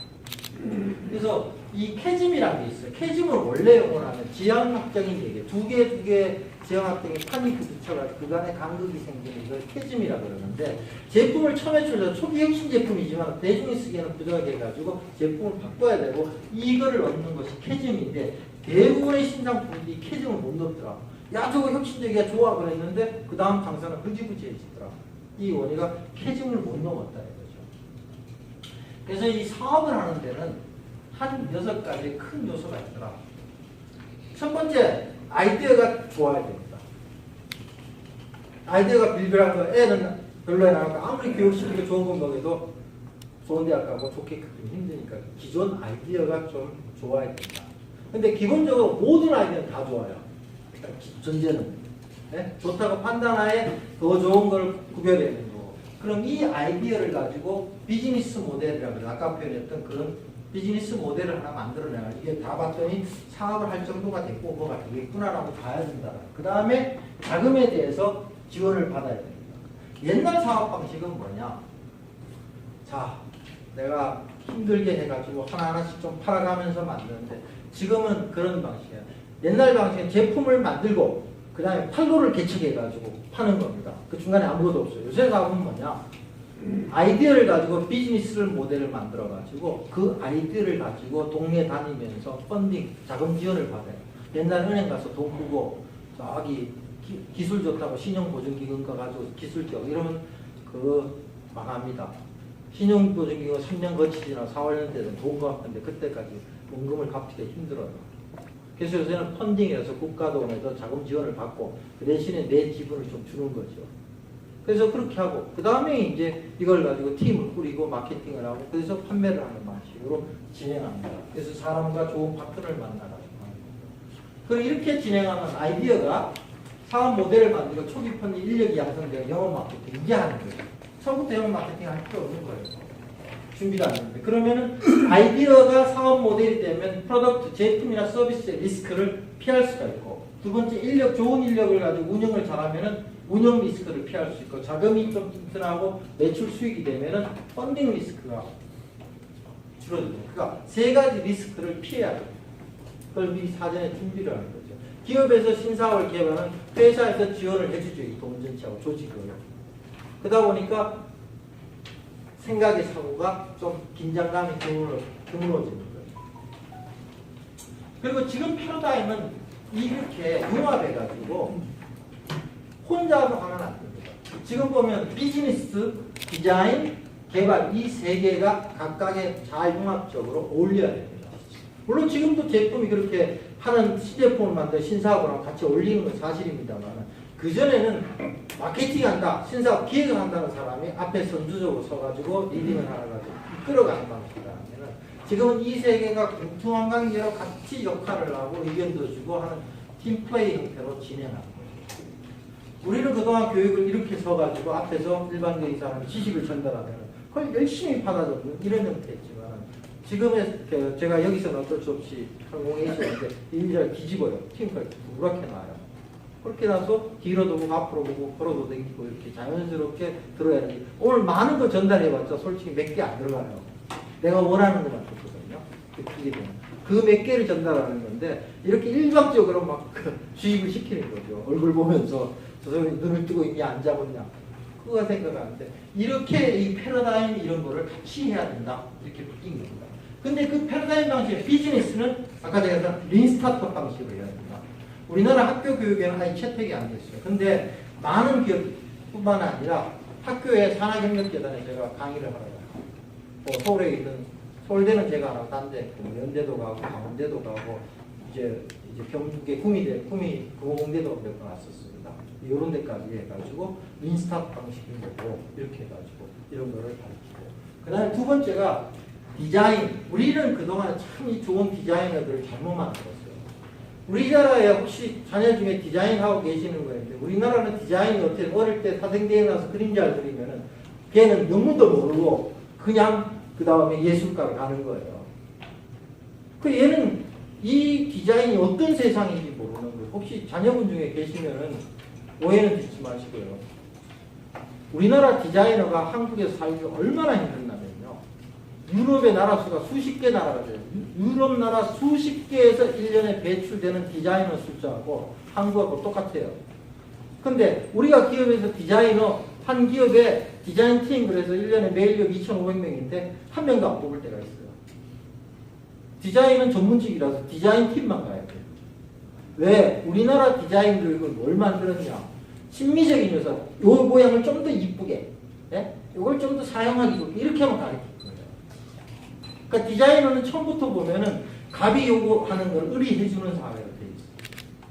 그러니까 사람이 많으니까 안 나오는 거예요. 뽑지도 기회도 없고, 그 다음에 월급도 되게 적고, 이런 오바고도 엄청 많고. 그 외국 같은 경우에는 유럽에 우리나라는 모든 학교에 디자인학과가 거의 다 있어요. 디자이너가 엄청 많은 거예요. 그러니까 영문도 모르고 영문과 가듯이 자기가 그냥 그림 좀 잘 그린다고 디자인과인데 미국의 아트센터라는 좋은 대학에 거기는 디자인을 아는 사람들 모르는 사람이에요. 그림을 잘 그리는 거예요. 요새 이런 거는 다 포토샵에 내는 거 다 만드는 거예요. 옛날같이 잘한 거 컴퓨터로 가지고 탁 하고 이제 말로도 할 수 있을 거예요. 거기는 처음에 디자이너가 대학교에 들어오면 시키는 게 뭐냐 소비자 조사, 5개 글이야 소비자 행동론 이런 걸 가르치고 그 다음에 또 하는 게 뭐냐 그러면요 글자체 A자가 좀 두껍고요. 이걸 폰트라 그럽니다. 이 폰트를 다르게 썼을 때 어떤 느낌이야? 자 이제 선생님이 A자를 이렇게 쓰고 난 다음에 E자는 어떤 느낌이고 어떤 데 쓰면 좋겠냐? 너를 E자를 이렇게 해서 그 폰트에 대해서 한 학기를 또 가르쳐요. 과목이 있어요. 그 다음에 세 번째 컬러를 가르쳐요. 빨간색도 좀 더 빨갛게 좀 더 이게 베이직을 굉장히 많이 배워. 응용은 나사에 나사를 할 거예요. 근데 우리나라는 그게 아니라 그림 잘 그리고 아까 교수들도 지금 그런 거 모르니까. 그래서 뭐냐 그러면 디자인 띵킹, 디자인 사고를 가르쳐줘요. 그래서 지금 외국은 다 디자이너가 사업도 하고 다 해요. 지금 뒤에서 에어비앤비라는 한 30대 엄청난 회사는 3명이 다 디자이너, 디자인 스쿨에서 다니다가 야 우리 사업하자요 나와가지고 디자인해가지고 전 세계 대단한 회사를 만드는 거거든요. 우리나라 디자인은 디자인하는 그 용도밖에 못 쓰는 거예요. 교수들도 디자인 띵킹을 못 봤어요. 지금 세상은 디자인 띵킹이란 기본은 뭐냐? 사회의 복잡한 문제를 우리 저같이 경영학을 했던 사람이 갖고 있지 않는 문해를 가지고 잘 활용을 해가지고 이거를 문제를 해결하는 방식을 만들어내는 식으로 해가지고 디자인 띵킹이 굉장히 많이 있어요. 그 다음에 또 하나는 개발 방식이 뭐냐면 에이자일이라는 건데요. 그동안에 개발을 하면 한 단계 마치고 그 다음 단계 마치고 이렇게 넘어갔어요. 그걸 뭐 폭포수 방식이라고 해요. 하나 끝나면 이제 그 다음 단계 넘어 이런 방식으로 했더니 앞에 딱 정리가 두 번째 넘어갔더니 환경이 바뀐 거예요. 이제 바뀌었네요. 바꾸려고 못 바꾸는 왜? 이 사람도 사인하고 다 해버리니까. 그대로 하는 거 이제 그러지 말고 AGR 같이 이게 전체가 70% 정도 100% 70% 1단계를 하고 나면 그때 2단계를 개발할 거예요. 그래서 중간중간에 변화를 바라보고 있는 거죠. 그래서 이 공대 쪽에는 AGI 방식으로 이 세 개가 잘 융합돼야만이 된다. 이게 지금 전 세계 4차 산업에서 신사업을 개발해놓은 방식 중에 하나입니다. 아직까지 제가 박사 논문으로 연구까지 했지만 그렇게 다른 데서 지금 이 외의 방식들이 진행된 건 없어요. 그리고 오히려 이제 보면은 AGI라고 그래가지고 이게 원래는 개발 방식, IT나 이제 개발 방식, 지금은 회사에 일하는 방식도 바뀌었어요. 혹시 회사에 근무하신다면은 자 임원이나 본부장님이 회의하자. 그래가지고 회의실, 내퇴의실에 메시하고 오늘 주제 보고 창의적인 얘기해가지고 거기서 하자. 회의실에서. 절대 안 된다. 회의실에 벌써 주재하는 사람이 있고 들어가면은 거기에는 그것만 생각하도록 우리 머리가 돼 있고요. 더 이상 발전적인 얘기가 안 나오고, 야, 뭐 좀 참신하게 아무거나 얘기해봐. 그래도 안 나옵니다. 그러지 않고 어떡하냐. 의자가 이렇게 돼 있는데 이 중간에 소파를 갖다 놔놓고 갑자기 그냥 앉아가지고 커피 먹으면서 얘기 좀 하는 거예요. 그런 와중에 뭐 이것저것 오히려 더 많은 게 나오더라고요. 그리고 요새는 이 방식에서 대구는 아니고 서울에는 지금 사무실이라고 굉장히 바뀌고 있어요. 청바지 입고 뭐 입고 이런 거 기본적으로. 그 다음에 앉아있는 애가 스탠드업이라고 해서 밑에 이만큼 높여요. 높여가지고 거기서 그냥 자기 먹을 때는 커피잔 들고 여기 와가지고 본부장님 야 어떻게 내가 지금 여기 그걸 보고 이렇게 해서 꼭 보면 저기 회의하는 건지 떠드는 건지 하는 그렇게 해서 회의를 끝내고 있어요. 지금 그래서 그런 사무실도 바꾸려고 오픈 스페이스라고 해요. 그래서 지금같이 이 사고를 해결시킨 거기서 뭔가를 끄집어내가지고 우리 사업을 한다. 그 사람은 그것밖에, 그 회사는 그것밖에 발전이 없는. 왜 지금 대기업들이나 큰 기업들이 돈을 그렇게 들여가지고 전체를 바꿔 지금 엄청나게 돈을 많이 들여요. 사무실 환경을 바꿀 때 이게 AGR 이게 way of working 일하는 방식을 이제 바꾸는.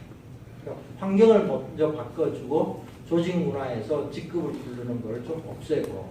근데 참 불편해. 저도 외국인에서 다녔는데 날 보고 자꾸 제가 최원식이니까 원식 발음 어렵거든요. 그럼 내가 그랬어요. 야, 외국 놈들도 그랬죠. 나보고 원식이라고 부르지 마라. 우리 엄마는 미친 거 보지. 네가 못 부르는 거 어떻게 나는 미스터 채라고 부르는데 나보고 그러다가 자꾸 외국 이름을 하나 가져라 그러는데 그것도 또 어색하더라고. 제 입장에서는 한국이 좀 자랑스러운데 내가 뭐 잘나면 내 이름 팔고 싶지 뭐 나같은 이런 거 팔고 싶지 않으니까.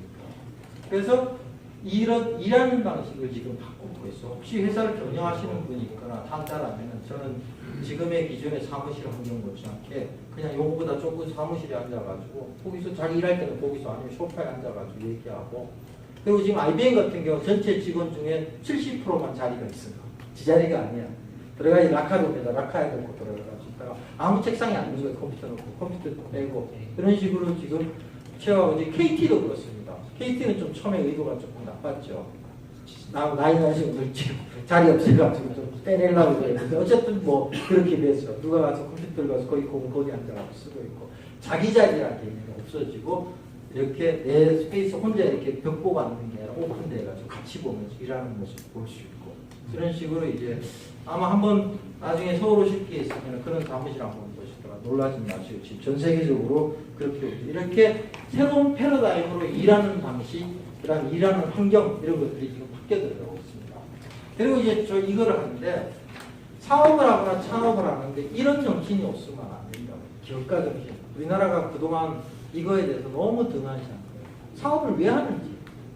돈 버는 게 사업이라면은 할 필요가 없어요. 사업을 한다라는 것, 결국 그런 기업가 정신인데 이 조지 스미스라고 전 세계부터 오래전 100년 이상부터 나온 거예요. 기업가 정신은 단순히 부자가 되고 싶은 것도 아니고 자신만의 왕국을 건설하고 꿈을 꾸는 것이다. 자신이 다른 이보다 뛰어남을 증명하는 의지를 보이는 것이다. 창업 과정에서 발생한 기쁨을 쫓는 것이다. 그러니까 신사업 개발은 많은 우여곡절인데 결국 지금 서울에서 괜찮게 성공하고 있는 젊은이들 보면은 내가 만드는 걸 다른 사람이 쓰는지 너무 좋다.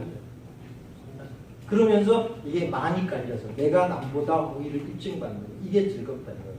그 사람들 되게 부자의 젊은이들이 그러니까 스탁 옵션 스탁 받아가 자기 있는데 근데 그 돈은 자기 돈이 아니라 그 자기가 팔면은 주식 가격이 떨어지거든요. 그래서 몇백억 몇천억인데 걔네들 전부 다 이걸 쫓고 있는 거예요. 그냥 우리나라 죄송합니다만 이런 공식에서 이런 얘기해서 대기업의 이사들인데 어떻게 하면 보니까 빵집 열고야지. 우리나라가 지난 1세대 이사들은 뭔가 세계적인 도전에 새로운 걸 했지만 2세, 3세들은 그거 안 하는 거예요.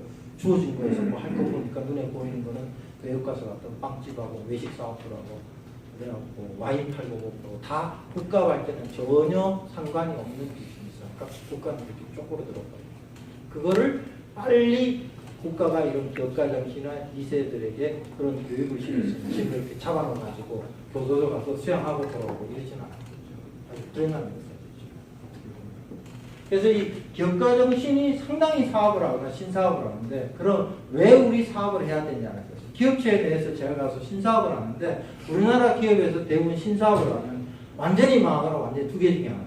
왜 그러냐? 있는 직원 파견시키거든. 얘는 여기 있을 때 갑자기 저거 하는데 걔는 거기 가서 신사업을 하면 걔가 야 이거 실패하면 어떻게 되지? 그러니까 실패 안 할 거를 찾지 아주 우수하게 성공할 걸 안 찾는 거야. 해보면은 내가 한 게 아니라 누군가 또 가져가서 그거 했다고 하니까 하고 나면 신사업 골치 아프니까 이런 사업하니까 우리나라 기업이 새로운 거에 도전하고 새롭게 한다는 거는 결국은 뭐냐 오라 내가 나서야 된다 이렇게 되는 아주 기업 문화가 잘못된 현상을 생각합니다. 그리고 지금 기업가를 하면 요새 기업가들 옛날에는 이 정도만 됐었어요. 기업가 정신에 창의 혁신에 모범 정신이 있으면 되는데 이제는 사장이 되고 앞에서 이끌어가는 리더는 변혁적 리더십이 있어요. 지금의 사회는 변화가 아니라 변혁, 영어로 하면 트랜스포메이션인데 변혁이 일어나요. 그 변혁을 잘 감당하고 그걸 헤쳐나갈 수 있는 사람이 필요합니다. 그리고 이제 환경이 좀 좋아졌어요. 옛날에는 사무실도 빌려야 되고 광고도 해야 되고 개발 기간도 많이 요새는 사실 책상 한 서울에 오면 위워크나 이런 데 가가지고 책상 하나 요거보다 조금 더 크죠. 거기에 한 달 쓰는데 200불, 20만 원 쓰면 마음대로 쓸 수 있어요. 그래서 우리가 지금 사업자를 내려면은 아시죠? 사무실이 있어요. 우리가 서울에는. 근데 거기다가 이름 시켜놔서 거기 사업자 등록도 쓸 수 있고 우편 이런 것도 다 받아주고 다 만들어요. 공동 공간들이 굉장히 많습니다. 그리고 그동안의 비즈니스는 어떻게 됐냐면 사업계획서를 멋있게 만들어요. 그리고 난 다음에 만일에 이런 상황이 발생되면 이렇게 하겠다라고 이 가정을 묻습니다. 사업계획서를 만들어 놔놓고 서비스나 개발이나 시장 이런 트렌드가 변한다면 사업은 수정하지 않고 마케팅 영업을 해서 돈을 더 써가지고 팔로를 확대하거나 아니면 그래도 안 하면 조금씩 제품을 약간 바꾸는 거죠. 그 걱정이 현대자동차나 이런 데가 어떻게 하냐면 자동차를 처음에 베이스 모델을 내요. 그 1년 뒤에 조금 뭔가 범프를 더 붙인다지 뭘 더 붙여서 2년째 넣어. 그 다음 3년째 좀 더 변화시켜. 게다가 버티다가 5년째 되면 바꿔요. 근데 삼성 핸드폰 내는 건 안 그렇잖아요. 뭐 바꾸지 않잖아요. 그 다음에 갤럭시 8 내고 9 내고 확 바꾸잖아요. 지금은 고객이 완전히 새롭다고 느끼는 제품을 주는지 조금의 개선을 제품까지 못 가는 거예요. 자동차도 과감하게 새로운 걸 내고 해가지고 그걸로 하나 가지고 5년씩 팔아먹어야지 조금 있다가 바꾸지 안 된 거예요. 지금도 혹시 기업체나 하시면서 제품을 조금 수정해서 밖에 내놓다. 이거는 별로 시대에 맞지 않는 거예요. 그래서 이거를 조금 더 설명을 드리자면 그동안은 신제품을 개발하면은 제품의 컨셉이 뭐고 그걸 가지고 개발을 해가지고 테스트를 좀 해보고 그 다음에 출시를 해요. 그러다 보니까 처음에 준비 잘해가지고 이 땅에서 빨리 속도전을 펴서 가거나 아니면 조금의 변화를 좀 주는 이게 그동안의 전통적인 제품 개발 방식이었어요. 근데 여기는 그게 아니라 처음에 고객을 개발, 내 제품을 사줄 고객이 있는지 없는지 그거부터 먼저 확인하는 거예요. 고객 개발부터 먼저 하고 그 다음에 그 고객이 진짜 사줄 건지 제품 보고 그냥 빈입으로 얘기하는 거예요. 그러고 난 다음에 그 고객이 출시해서 완성도 높인 제품에서 그때 이제 판매가 그러니까 여기서 여기까지 먼저 해보고 요중에 봤더니 이게 좋네 해서 여기로 갔다가 여기서도 요만큼만 해고 해서 처음부터 여기까지 가지 않는 방식이 진행합니다. 여기서 특징적인 그러니까 기존의 회사는 뭐냐면 대차 대조표 전통적인 손익계산서 이런 거 가지고 성과 측정을 했는데 지금 말했듯이 똑같은 제품이 우버라고 아무것도 가진 회사가 왜 30조 원이 되고 현대자동차 같이 땅도 많고 현금 흐름도 이 회사가 똑같냐. 여기는 보는 게 고객 획득을 한 고객을 획득하는데 얼마만큼 비용이 들며 얼마만큼 그 고객이 이탈하지 않고 유지하고 있는지 이걸 봅니다. 그 한마디를 하시면 혹시 여기 된다. 홈쇼핑에서 보면은 보험회사가 보험 팔려고 광고를 열심히 하죠. 그리고 여러분들이 보면은 전화로 받기 싫은 전화, 보험회사 전화 와가지고 하는데 100호를 걸면은 한 개 정도가 계약이 체결됩니다. 보험회사. 근데 한 고객을 획득해서 보험회사에서 나온 그 비용이 한 고객을 획득해서 그렇게 필요 없이 소모되는 비용이 얼마냐면 40만 원.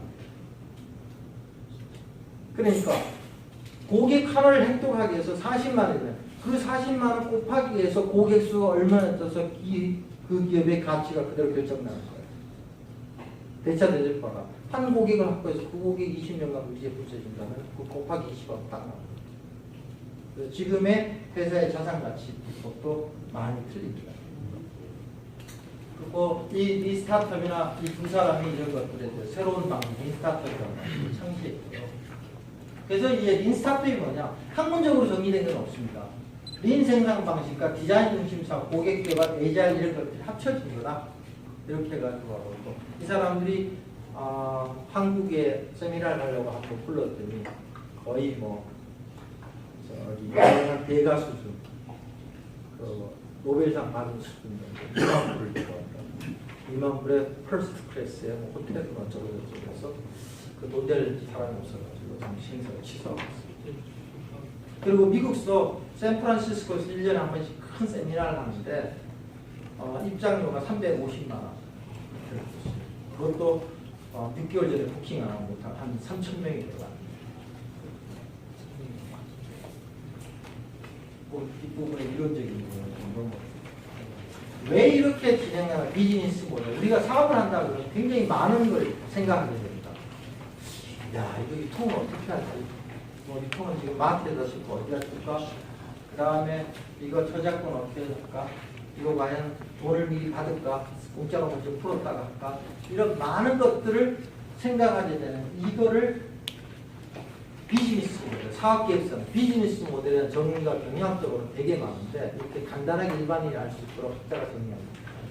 하나의 조직이 어떻게 가치를 포착하고 창조하고 전파하는지 그 방법을 논리적으로 설명한 것이다. 그래서 하나의 기업이 가치를 어떻게 창출하고 전달을 하고 그 다음에 포착하는 이것이 비즈니스 모델이죠. 한 장짜리로.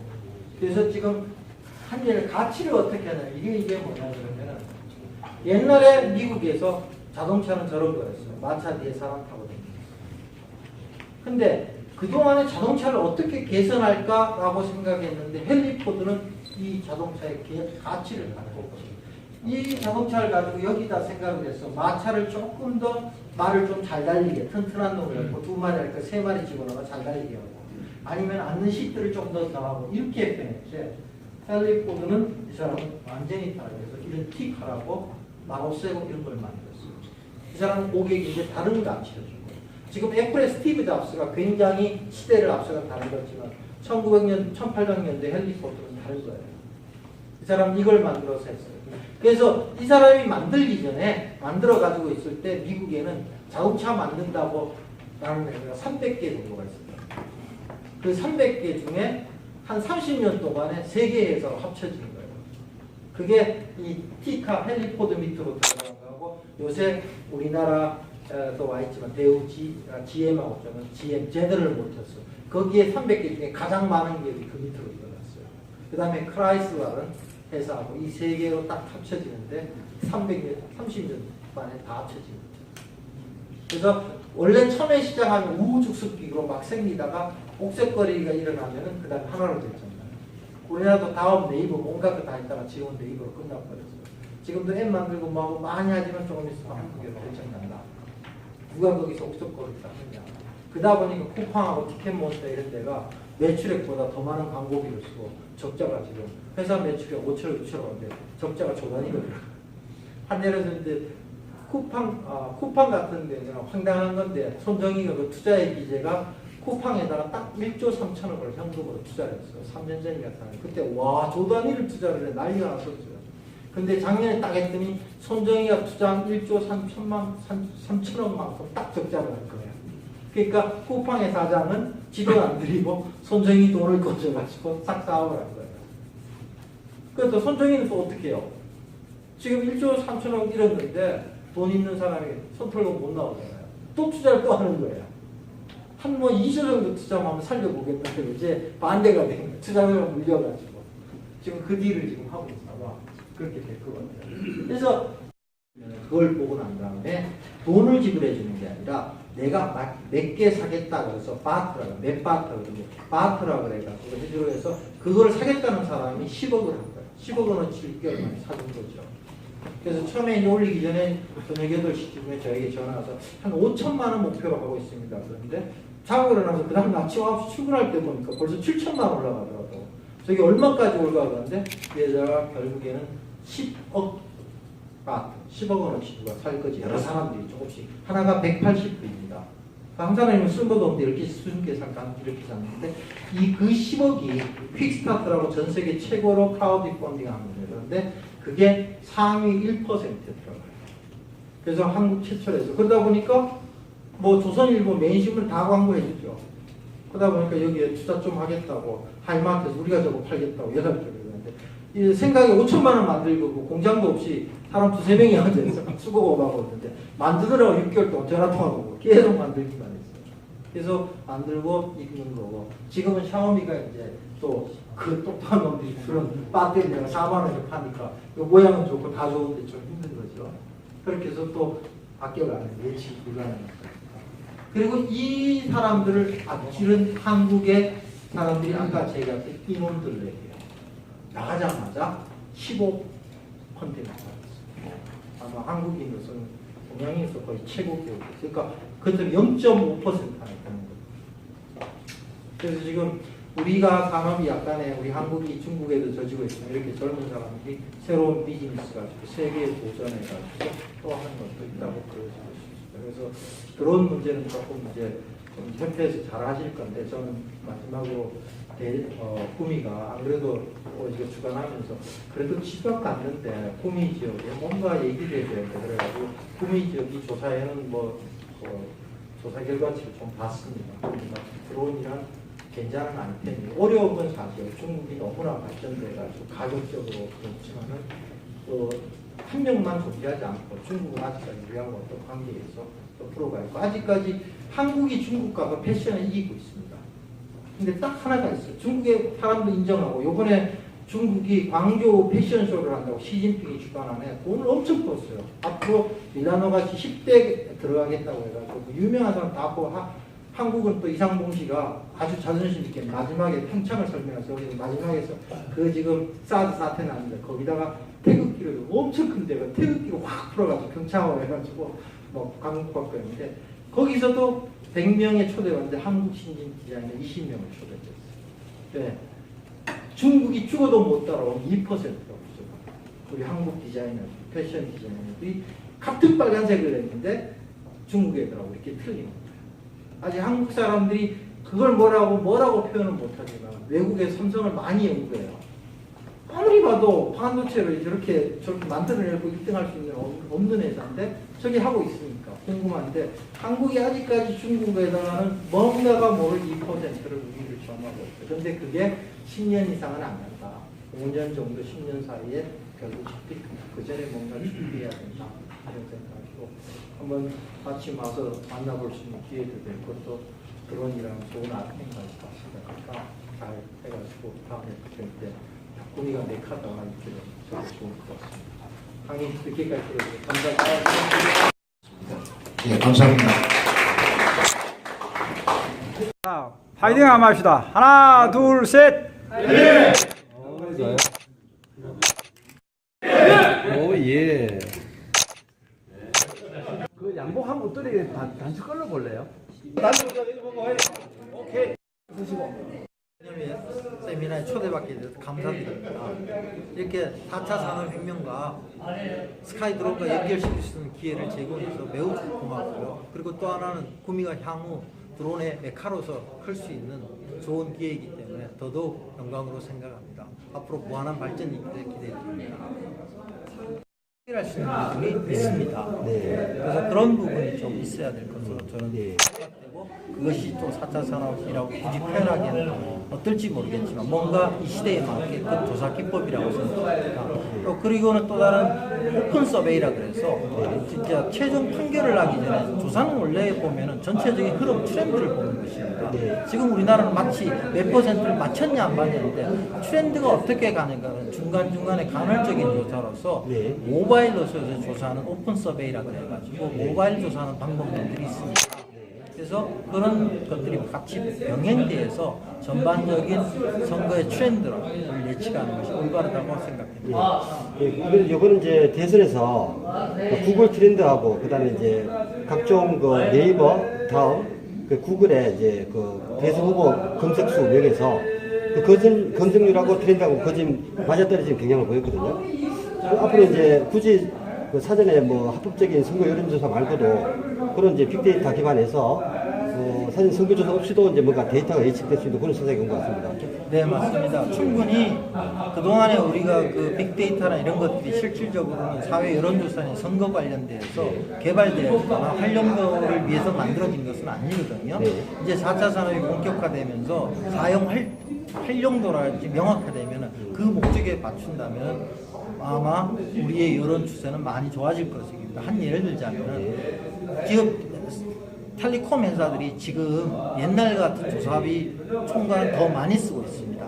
근데 그 내부를 들여다보면 우리가 일반적인 전통적인 조사라는 것 굉장히 포션이 50% 줄어들었고 지금 빅데이터 분석이라든지 그런 새로운 알고리즘을 만들어가지고 고객들의 타겟팅을 통해서 반응을 얻는 이런 것들을 통해서 고객 흐름을 빠르게 예측하고 있습니다.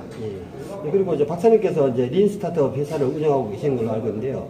그렇다면 이제 그 박사님이 이제 예측한 그런 기법들 중에서 앞으로 이제 선거도 일종의 사업이라 볼 수 있지 않습니까? 그래서 그런 그 선거 관련 뭐 예측 사업 이런 것도 전망은 어떻게 보시는가요? 저는 이제 선거를 예측하기보다는 선거를 나가신 분이 그 사람도 어떻게 보면은 우리 그 린스타트업 관점에서 하나의 비즈니스입니다. 그래서 새로운 비즈니스 모델이 나와야 된다고 생각합니다. 그래서 그 비즈니스 모델을 린 캔버스라는 것에 대입을 해가지고 자, 첫 번째 린 캔버스에서 보면은 고객은 누구냐? 그 고객에 대해서 정의가 그냥 기존에 정의하고 세그멘트 18세에서 25세까지 선거 연령 얼마까지 이렇게 보는 겁니다.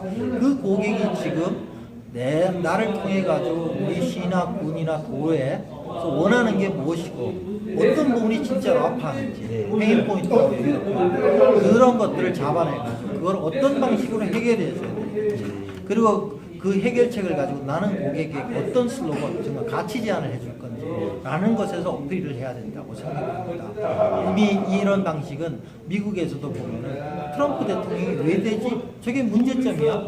저게 대중의 문제점은 아닐 수도 있는데? 라고 했지만 미국인들은 그동안 너무 백인들이 차별받고 있었다. 그래서 그 문제를 해결했는 바이고 마크롱도 그렇고 지금 세상은 우리가 생각지 않았던 방식의 새로운 스타들이 탄생되고 있는 거죠. 그것을 보고 마치 이변이다 하지만 알고 보면 우리 소비고 정치인들이 파악하지 못한 유권자의 마음속에 이미 숨어있던 거고 누가 그걸 잘 파악을 해가지고 어떤 해결책을 제시하고 어떻게 슬로건으로 가치 제안을 해주냐에 따라서 달라진다고 생각합니다. 마지막으로요. 일단 구미라는 이제 산업단지가 이제 예전보다 그 산업 경기 면에서 많이 부진을 맺히고 있고 대기업들도 다 파주나 경기도 쪽으로 이전해 가는 추세입니다. 그래서 이제 박사님께서 보시기에 이 구미시가 앞으로 이제 할 일을 모색할 수 있는 가장 핵심적인 아이템 3가지만 있다면 어느 쪽으로 이렇게 우리가 집중을 해야 될지 거기에 대해서 좀 부탁드리겠습니다. 저는 그 구미가 기존에 가졌던 한국 경제의 중추적인 역할을 했던 그 부분을 그대로 유지시키면서 거기에 지금 4차 산업에 필요한 스마트 팩토리 개념에 대해서 현재 하고 있는 활동을 좀 더 효율성 높게 해야 된다고 생각하는 스마트 팩토리가 하나의 큰 이슈로 부각될 것으로 생각합니다.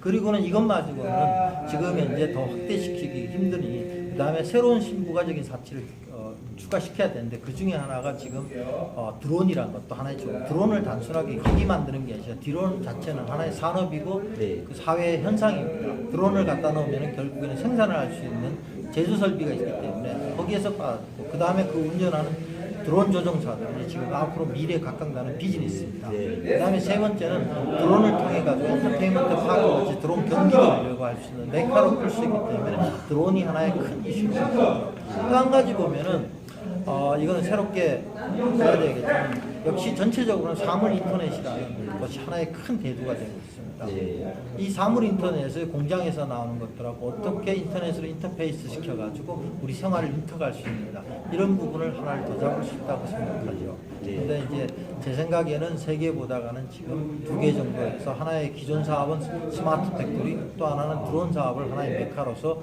다시 그동안 우리가 3차, 2차 산업에서의 구미가 지금 한국 한반도의 중추적인 사업을 이끌어왔듯이 이제 그런 드론 사업을 중추적으로 연결하는 것도 좋다고 생각합니다. 네. 오늘 너무 좋은 말씀 감사합니다. 네, 감사합니다. 네. 워낙 지났죠. 그 정도 지났죠. 아이, 좋았어요. 됐습니다. 아주 잘났습니다.